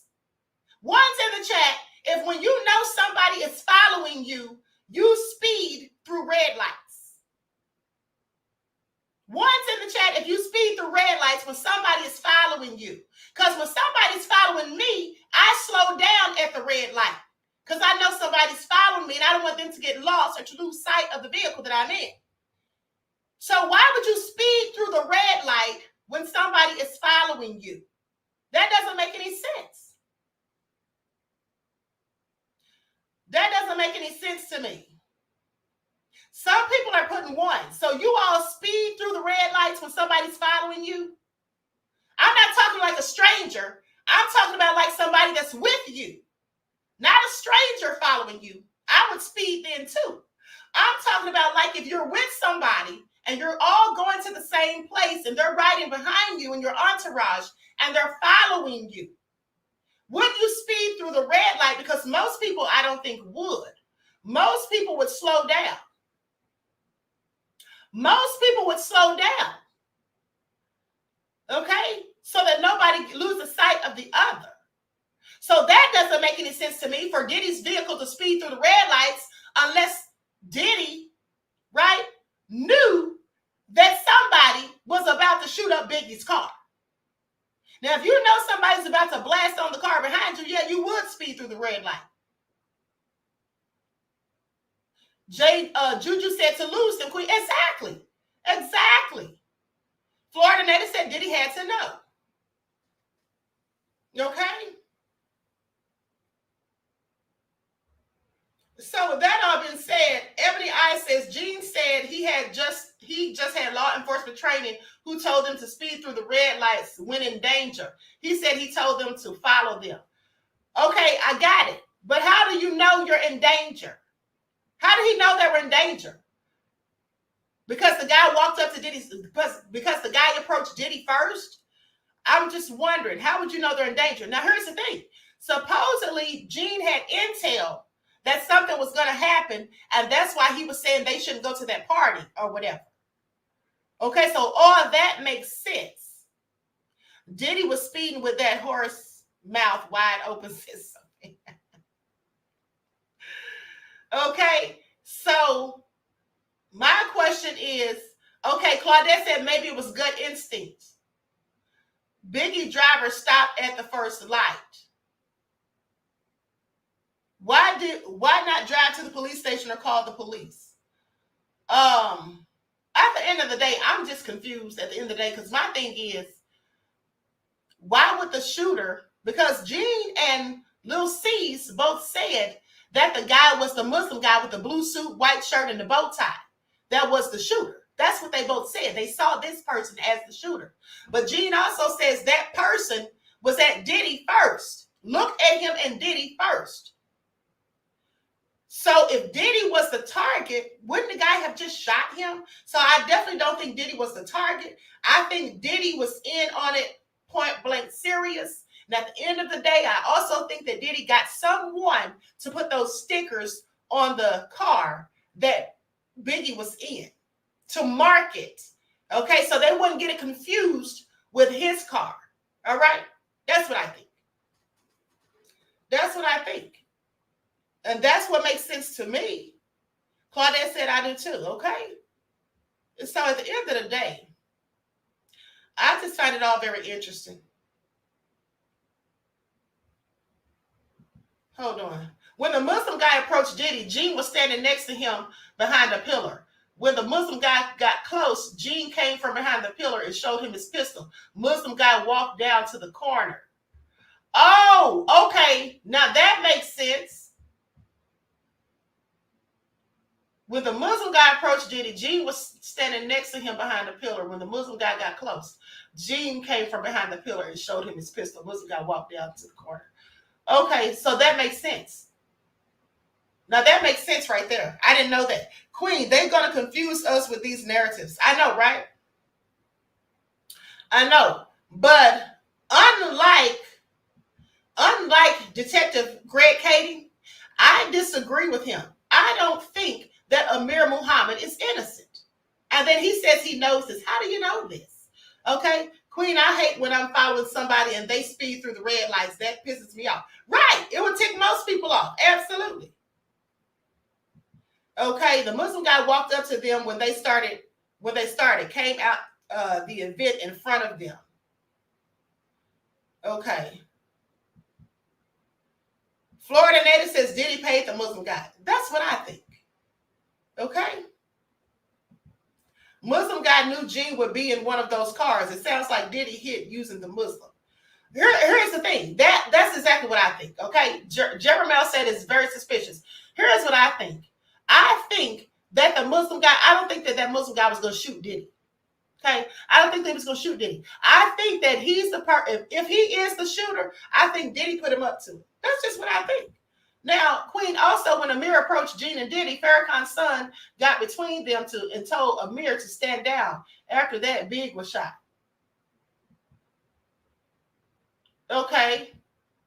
And wasn't it Gene that said he saw the Muslim guy pick at the police station and someone hurried up and hid it? Well, here's the thing. There's another story that I saw where there were different police photographs, okay, that were brought in. And then the Muslim guy's picture was removed. Somebody removed his picture. Why would they take it out? It was obvious that they had removed the picture. Hold on, I'm going to go to that. I'm going to go ahead and play that.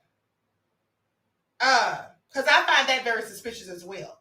Okay, so let me just put this. I'm not going to be able to show it on the screen, but I'm going to play some of this. Likes up, everyone please like and share. I'm going to put an overlay on the screen. Murder in 1997. Numerous jailhouse informants came forward with claims about who had committed the crime. And the one that would get the most attention was from an inmate named Michael Robinson, who, even though he was a schizophrenic convicted murderer, would become the foundation of the Detective Russell Poole theory that an LAPD officer and his friend had murdered Biggie. But Michael Robinson's statement, which you will hear in this episode for yourself, has been wildly misrepresented by Russell Poole and others over the years. Even after we put segments of this interview into the Murder Rap documentary 6 years ago, Poole's friends and collaborators have continued to pretend that this recording doesn't even exist. And when you hear it, you'll know exactly why.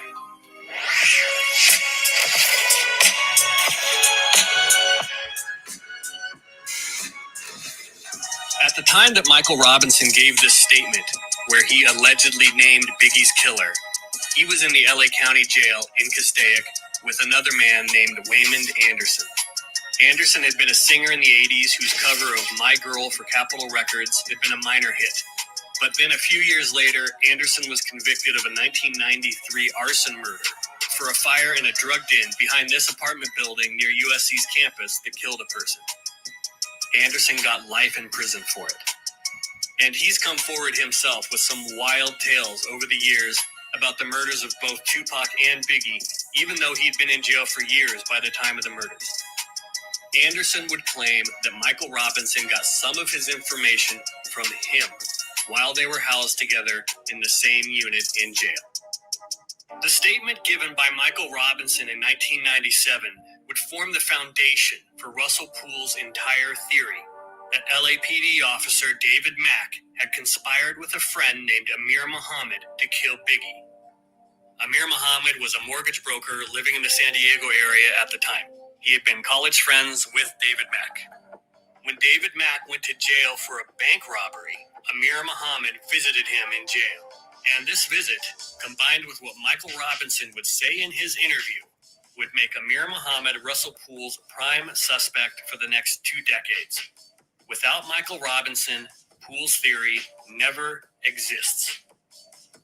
In April of 1997, just a few weeks after Biggie's murder, Wayman Anderson had come forward with a claim that Suge Knight had approached him in jail about the Biggie murder. A claim that was later disproven by the fact that he and Suge were never together at the inmate reception center in LA like he'd claimed. 3 months later, on July 10th, 1997, Michael Robinson then stepped forward and took his shot. Michael Robinson was interviewed by RHD Detective Ball and an LA Sheriff Sergeant named Valdemar. And this interview is, frankly, bananas. July 10, 1997, the time is approximately 14:10 hours. My name is Detective Ted Ball, B-A-L-L. My number is 17549 from Robbery Homicide Division. This is a tape-recorded interview with Michael Robinson. Is it R-O-B-I-N-S-O-N, Michael? Yes. And your date of birth? 11/24/57. 11/24/57. Your booking number? 591. Excuse me, it could be 15109. Yes, that's 019. 019. Okay, and that's what's on your wrist? Yeah. Okay, also in attendance at this interview is a LASO Sergeant, Richard Valdemar. In 2002, a book about Russell Poole's theory came out called Labyrinth, followed a couple years ago by a follow-up book called Dead Wrong. And that second book claims that Sergeant Valdemar, who was one of Robinson's handlers as an informant, and who was in this interview with the RHD detective, was actually asked to leave the room as soon as he introduced Detective Ball to Robinson. And that because Valdemar was asked to leave, it's implied that we couldn't be certain that the detective's account of what Robinson said was accurate. But as you just heard in the first clip, the detective introduces Valdemar on tape at the beginning of the interview, and the recording never shows him asking Valdemar to leave.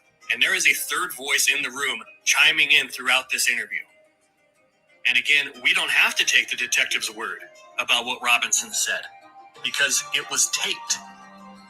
Is this the tape that Russell Poole didn't want us to hear because he was the one that misrepresented what was said on it? 5.5 minutes into this interview, we get to why we're here. This is the Russell Poole theory's big moment. Michael Robinson is going to tell us firmly and without a doubt the name of Biggie's killer. And that person is, well, he can't actually remember. In fact, the detective has to remind him of the name of his own suspect. Tell me what you know about the Biggie case.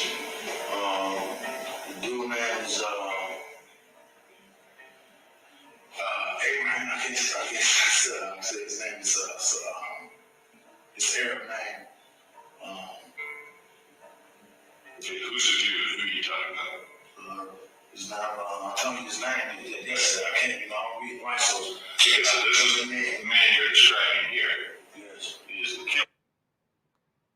Yes. Okay. You know him as Abraham? Abraham, or I told you the name yesterday. The name of Arab name. Okay, you told me yesterday the name of Amir. Amir? Yeah. Ashmir or Amir. It's an Arab name. Ashmir or Amir. Yeah. Wow. A man was accused of murder over this? A man's life was nearly ruined over that? This has to be one of the shakiest witness IDs in the history of law enforcement. It's clear to me that Poole's star witness, who started this whole thing, clearly doesn't really know the guy's name. The detective has to tell him, is this tape real? Are these actors? Is this hour-long interview where he talks about not only this murder, but a whole totally unrelated old unsolved murder of a police officer from years earlier. Can you tell me if this hour-long interview with their star witness is fake? Because they act like this tape doesn't even exist. According to Dead Wrong Book, Michael Robinson stated later, under oath, that the only name he gave Detective Ball in this interview was Amir. Well, that's a lie. You just heard it for yourself. So Michael Robinson lied about this under oath. So what he says. Robinson claims to have known Biggie's killer for years. How long would you say you have known this man? About 5 years, 10 years, maybe longer, 12. He's then asked to describe this Abraham, Ashmir, or Amir person. Hey, do you know this man? Yes. Have you ever seen him? Yes. What's he described as? About 6'1", maybe 6'2". Man, black, white, black. Let me see, wait. It's 222, 30.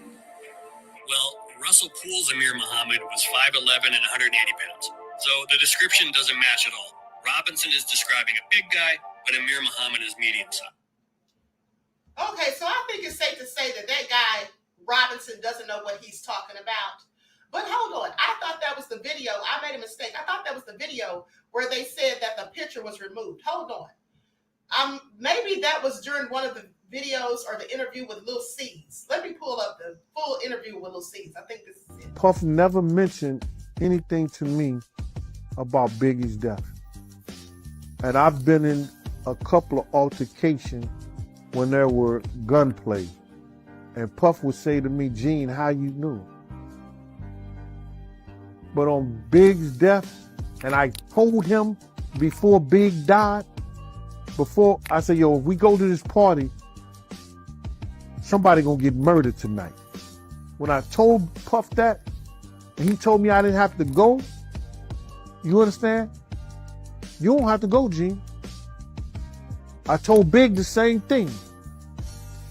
But Puff, on those 2 cases that we had gunplay on, he asked me, yo, Gene, how you know? Called me up, Gene, who told you what was going on? He never asked me how I knew somebody was gonna die. I was sitting outside the window, I was looking out the window and the car just rolled up, stopped right there on the Ingress and started shooting the car. He only shot through Big door, No, this was something that whoever did it, they had to see all that and they had to plan it, because it happened too good. And it was police out there. They shut the party down from a fire drill, so it was police there. These are FBI photos. The amazing thing is that Biggie and Puffy were under surveillance at the time of the murder.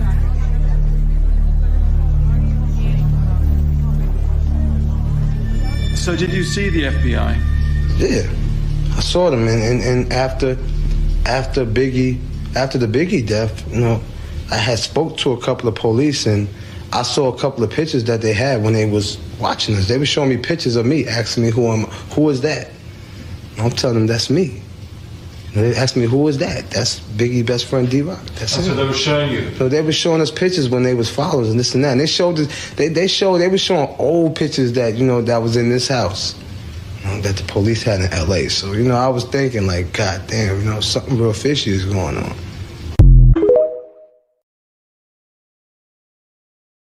Oh, you talking about when he got killed, when Biggie got killed? Yeah, when he got killed in L.A. I was in L.A. I wasn't there. I was here. Outlaws was here. We was all here because the next day we all went to death row. So yeah, but we heard about it like everybody else. I didn't really know no dynamics of it. Nobody did. All we did was heard, oh, Biggie got killed. And the Outlaws, they happy. They like, yeah. And I can't say we felt happy too, because they just like, y'all killed Tupac. Now that's bad to say, but that's just how people was feeling at that time. You know what I'm saying? Not knowing no better. Not knowing this whole thing was stupid. But back then, Pac dead, and we mad. So now when Biggie get killed, we feel better. So you was happy when Biggie got killed, you and the Outlaws? Oh, they were jumping up and down. Yeah. We was jumping up and down with them, because, we was, man, that hurted when they killed Tupac. Man, that hurted all of us, bro. If we could have killed somebody that night for that, they would have got killed that night. So yeah, that was like our get back then. It was like, yeah, everybody was happy. So y'all was celebrating then? Yeah.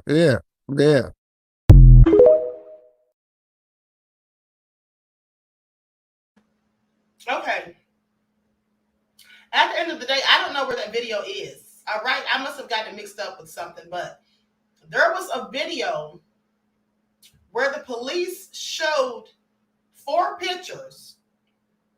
And I believe they showed it to Lil C's, if I'm not mistaken. And he pointed out the guy that was the Muslim that was there, Amir Muhammad. Even though the guy's face was messed up. And Lil C said that his face was messed up, but he still knew it was the guy. And then he told them this, and they said, and then I think Gene told them too. And then they were supposed to come back and talk to them, but they never came back. The police, that is, never came back. Why didn't they come back? And then I believe it was Detective Russell Poole who said that when he looked at the file with the photos in it, there were supposed to be 4 photos and there was only 3. And it was obvious that one of them had been removed. So somebody removed Amir Muhammad's photo from the rest of the photos. So I absolutely think that Amir Muhammad had something to do with it. If Gene says he saw him and Lil C says he saw him, they both said he had on a blue suit, white shirt, and a bow tie.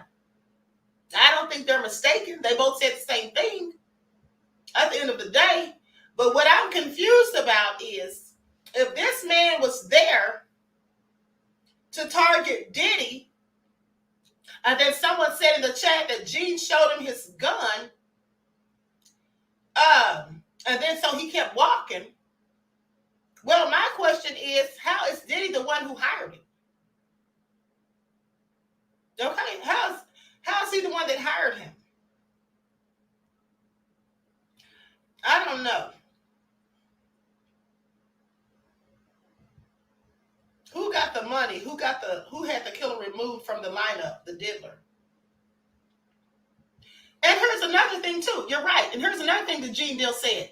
Gene said that the museum, the Peterson Museum, is supposed to have cameras there. But conveniently on the night that Biggie lost his life, there's no camera footage. Now I want you all to pay attention because there's always camera footage in museums. So there was no camera footage there. First of all, we already know that Diddy allegedly paid $50,000 to get that video from the hotel where he beat up Cassie. Did Diddy pay to have that camera footage? Absolutely, I believe he did. Because Gene said there should have been cameras there. Okay, but there was no footage. All right? There was no footage. Lillian said, how convenient. Exactly. Okay, so this is all shice. It all points to Diddy as far as I'm concerned. Diddy was the one who stood the most to gain. Another thing is there's a video. I have it, but I didn't upload it. Maybe I'll show it tomorrow. But there's another video that I have where Biggie's in the studio writing a song. And then Diddy comes in there and says to him, why are you taking so long to write this song? It don't take 30 days to write no song. And Biggie says, well, you know, when you got a lot of stuff on your mind. And Diddy said it's no excuse. It don't take 30 days to write no song. Now, the reason Biggie was taking 30 days to write the song, in my opinion, and others' opinion as well, is because he was leaving Bad Boy. He already was getting another deal for like $60+ million. So Diddy had found out about this. He wasn't going to let Biggie know that he knew, but that's why he came in the studio asking Biggie, why are you taking so long to write this song? Because he knew why Biggie was taking so long to write that song. And how mad do you think he was? Okay? Florida native said Diddy's the devil. Absolutely. Absolutely. I absolutely agree. Okay, Overthought says someone could have run interference on the play. His handlers were still in the honeymoon phase.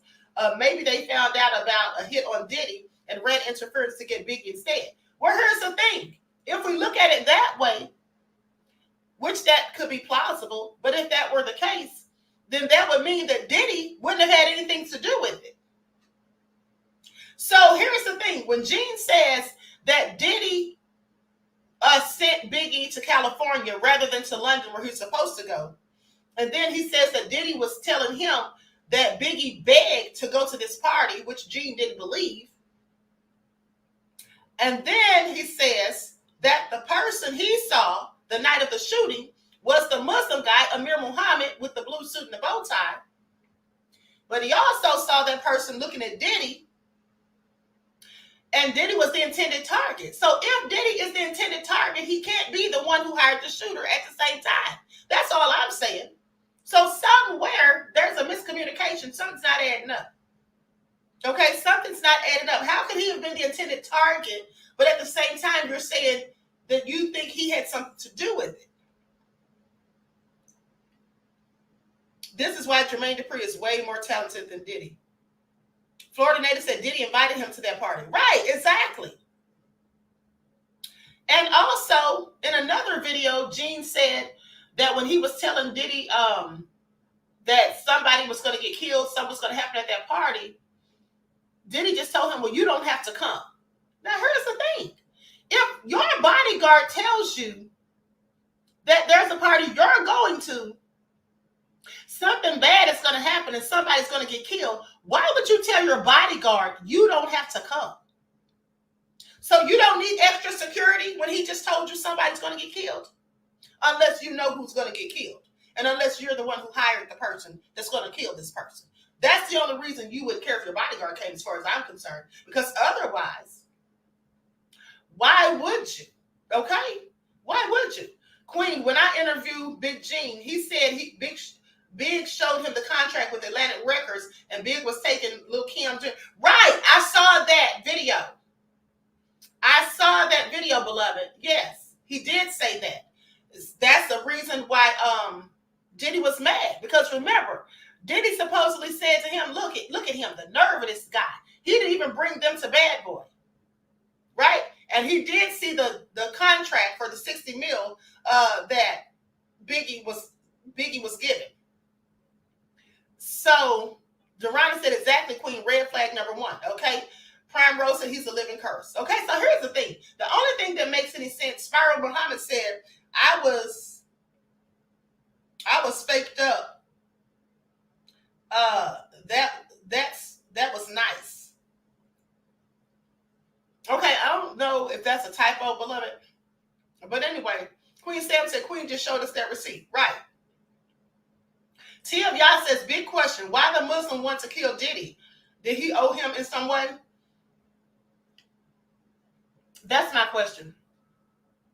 If the Muslim wanted to kill Diddy and kill Biggie instead, and the bullets were meant for Diddy, and he was the target, then that means Diddy was not the one who hired him. So both of these things can't make sense at the same time, is all I'm saying. Both of these things can't make sense at the same time. And I don't think Diddy was ever the target. I think Diddy's the one who set the whole thing up. Like I said, there's many things pointing in his direction.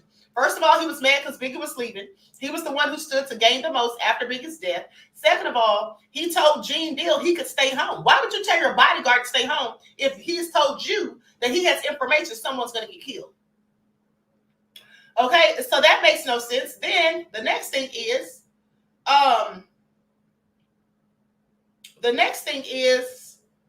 the stickers on the car. Who put those stickers on Biggie's car? I believe Diddy had somebody to do it. Who else would have access to the car? And these were the stickers advertising. I think they were advertising Biggie's album or something that was coming out, Life After Death. So definitely someone who has something to do with Bad Boy, as far as I'm concerned. Definitely. And so who would have gotten them to do that besides Diddy? Okay, at the end of the day, I absolutely think Diddy had something to do with it. I absolutely think Diddy had something, not something, I think he had everything to do with it. Okay? And then here's the thing. He says that when he went to the car, he's sitting there talking to Biggie and then saying that he was getting scared because he wasn't saying nothing. But I could have sworn, and I'm going to go look for this, but I saw a video where I could have sworn Diddy was saying that Biggie was talking to him about being excited about his album coming out because it would clear up a lot of stuff. the album Life After Death, that he was telling him he's looking forward to it. Because I remember thinking, why the hell would Biggie be talking to you about that when he's laying there shot up and then he's breathing and, speaking his last words? He wouldn't be talking about his children, his mother, his wife. Why would he be sitting there talking about he's excited about the album coming out? So I just see that it just looks to me like Diddy had something to do with it. Okay, I don't believe Diddy at all, anything that he says ever. Diddy got some serious beef in Brooklyn after this. I bet he did. Notice no other cars were shot up. They weren't marked. Exactly. That's not a coincidence. Okay, that's not a coincidence. And the person calmly did this. So they say they calmly wound down the window and then fired on the car that Biggie was in. So all very strange. At the end of the day, when the car that Diddy was in sped through that light, if only the driver, G, who was driving Biggie's car, had sped through the light. But they said he was a new bodyguard and he was inexperienced. Okay, I just wish he had sped through the light too. Biggie probably said to Diddy, I knew it was you. I knew it was you. Oh, speaking of that, okay, so do you all want to hear the spirit box? Once in the chat if you want to hear the spirit box. Because Brutus sent it to me. Like I said, this isn't the one that I heard, so I don't know what they're going to say. But once in the chat if you want to hear the spirit box, because some of you all may not want to hear it. Where is G from the darn studio? Oh, right. That's a good question, honey. I have no idea. Now, I'm going to go by whatever's in the chat. If you all put mostly ones, then I'll play it. If you all put mostly twos, I won't.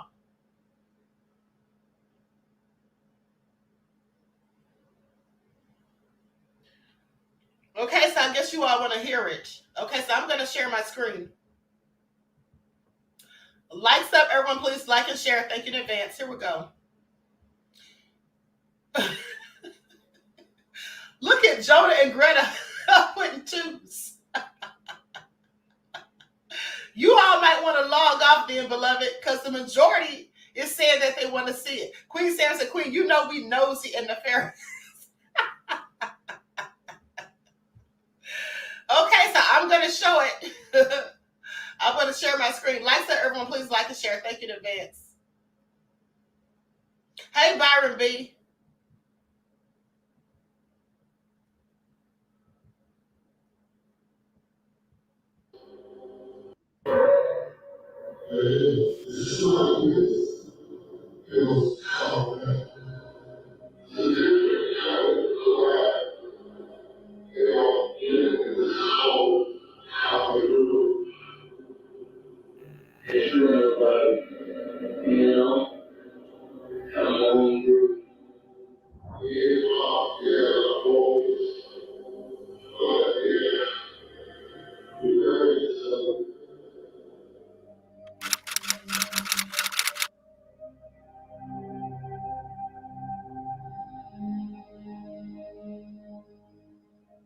All right, this is, I think, the third night we've been trying to get in contact with Biggie Smalls.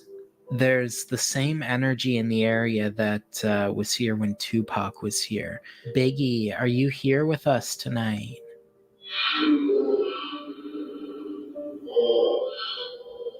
I can't really make out any of the messages coming through right now.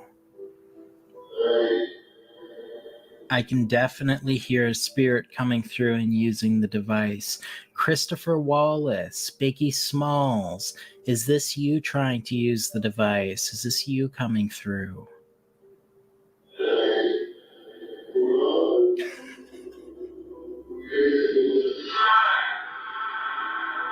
There's static. Yeah, I know we've been having problems lately with the static on the device. Your fans have been begging to hear from you, Biggie. A lot of people have been wanting us to ask more questions like, what is it like around you, where you are, and stuff like that. So can you start off by coming through and just telling us what the afterlife looks like for you?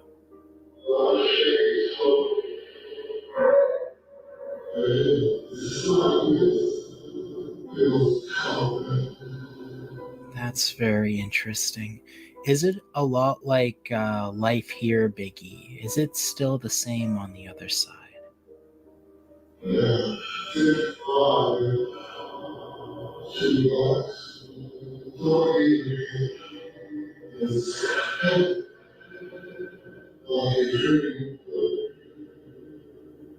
Biggie, have you been up to the light yet? I remember Tupac said he was staying behind. Have you decided to do the same, or have you gone up already?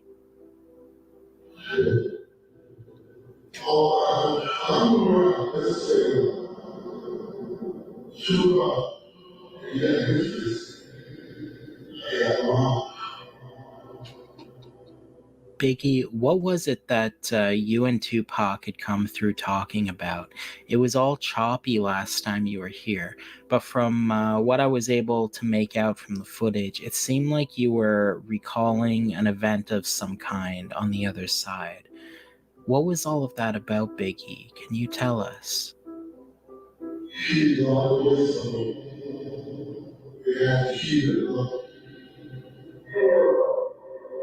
Tupac, is that Tupac's voice coming through right now? I could feel the same faint energy in the room earlier on as when Tupac was here, but I thought it could have just been you, Biggie, because I know you were in the area. Biggie, I tried to call out to Tupac, but I don't think he's responding right now. How would you describe your relationship with Tupac?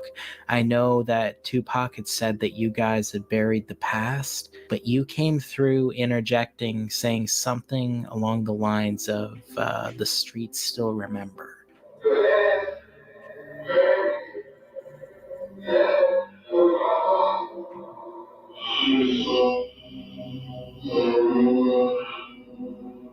What did that mean, Biggie? Is the past truly buried between you and Tupac?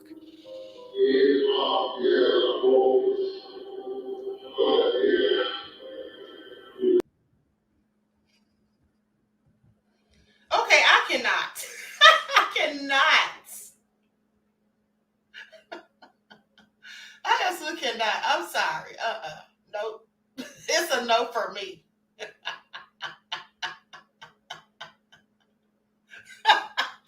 Songwriter said, put Columbus on the phone.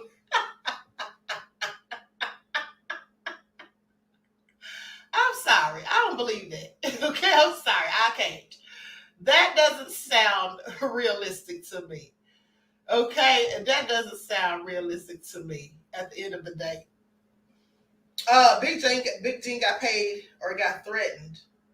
Hold on. Big Gene got paid or got threatened, and that's why he changed his story. You think so? You know, I mean, at the end of the day, something's just not adding up. Because if Diddy was the target, I don't think Diddy was the target ever. Okay? At the end of the day. Because here's the thing. If Diddy was the target, how come they didn't come back? How come nobody got him later on? I don't think he was ever the target at the end of the day. I think he set the whole thing up. That's just what it is, as far as I'm concerned. Chris B said, those spirit boxes are not supposed to sound like the spirit it is talking to. So that's what I'm trying to say.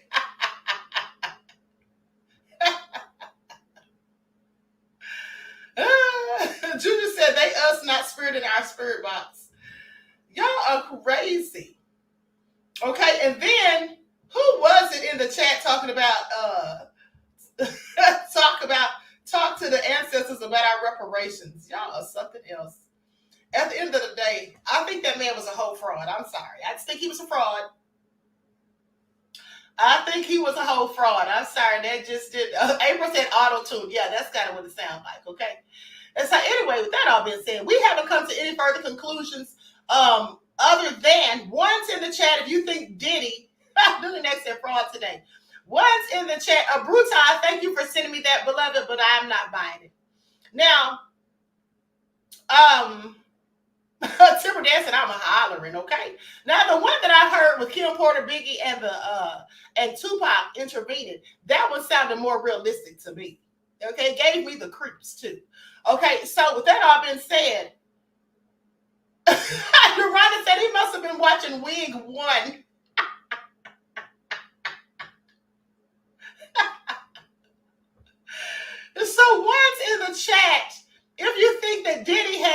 to do with the demise of Biggie? Once in the chat, and then I'm out of here. This live is over 2 hours long. All right. Once in the chat. James Allen said, yes, Queen, I watched that one. Okay, yeah. I think that was more realistic. Okay, so I believe most of us think that Diddy had something to do with it. I don't think that Diddy was ever the target, okay? Because like I said, if he was the target, how come nobody came back for him later? All right, if they missed that opportunity, why did they come back at another opportunity? I think Diddy was the one who orchestrated the whole thing. I think that's why he didn't want Biggie to go to London. I think that's why. And here's the thing. He also knew that Biggie had a broken leg and he was immobile for the most part. Okay? And I also think that's why those stickers were put on his car. That's another thing. Okay? So anyway, Diddy, you're going down is all I'm saying. At the end of the day, Diddy is going down. All right? Juju said, who said channel the ancestors for reparations? I forgot who said it. Hold on. I forgot who said it, but I was cracking up.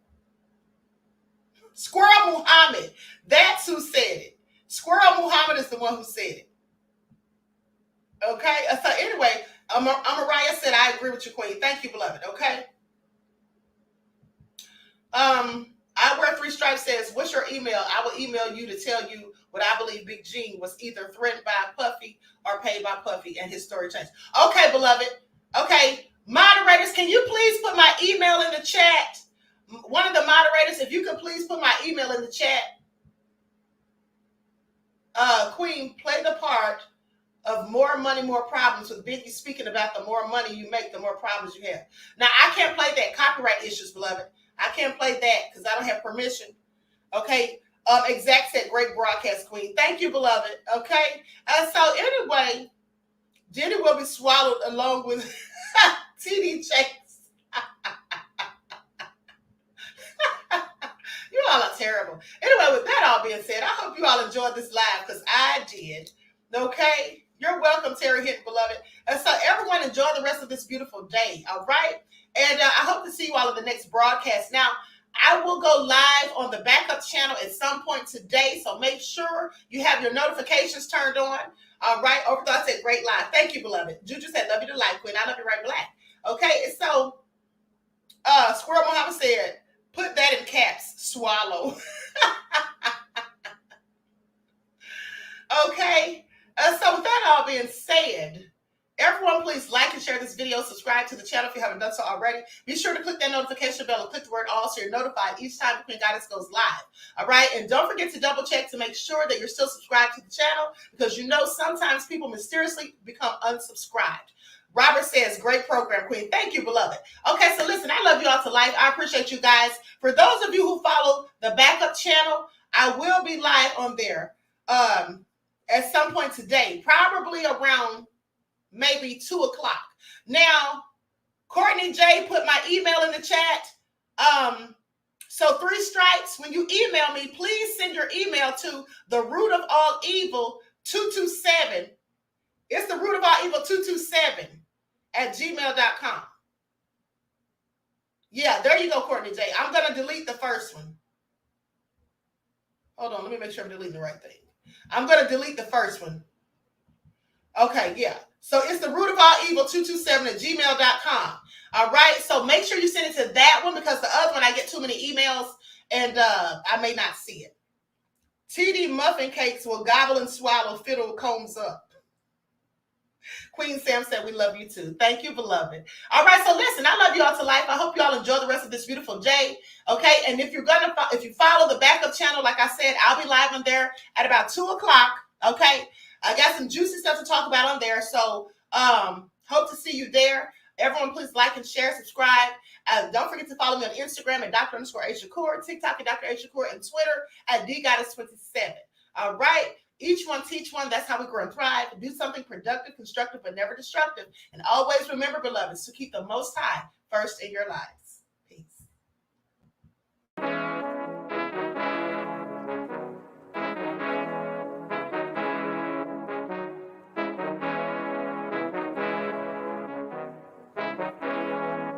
Hey, yo, Nick, hit him with that flavor. Soul all in my skin, God all in my blood. Kings all in my circle, you touch one of mine and you're done. They show no love for the queen, why you hating on me? Is it cause I'm free and I got Malcolm X in my jeans? I got dreams like King Luther, shed blood like Kunta. You ain't helping my people, I ain't got nothing to say to ya. I want all the smoke like hookah. Talking reparations, America won't be great until they give us compensation. I'm like, I'm the hottest right now. See a bunch of lames out here trying to jock on my style. They be doing too much. I'm the queen, it's too easy. It's like they all at Popeyes, how they be talking so greasy. I just sit back and laugh while these haters get madder. So nefarious how they don't want my pockets with cheddar. I tell them they can do better. These snakes in the grass can leave a bite on your ass, cause y'all be trusting too fast. I got my foot on the gas, other one on they necks. Dropping receipts on haters, you better show some respect. I'm never facing regrets, we only facing the threats. Running through every challenge like a relay, break no sweat. It's a cold game, so I got that blanket with me. Now that my people awaken, ain't no going to sleep. I do not play by my piece, this time I'm playing for keeps. You talking slick, but when I see you like them ends, we gon' meet. And I got gold all in my skin, God all in my blood. Kings all in my circle, you touch one of mine and you done. They show no love for the queen, why they hating on me? Is it cause I'm free and I got Malcolm X in my jeans and I got gold all in my skin, God all in my blood. Kings all in my circle, you touch one of mine and you done. They show no love for the queen, why they hating on me? Is it cause I'm free and I got Malcolm X in my jeans and I got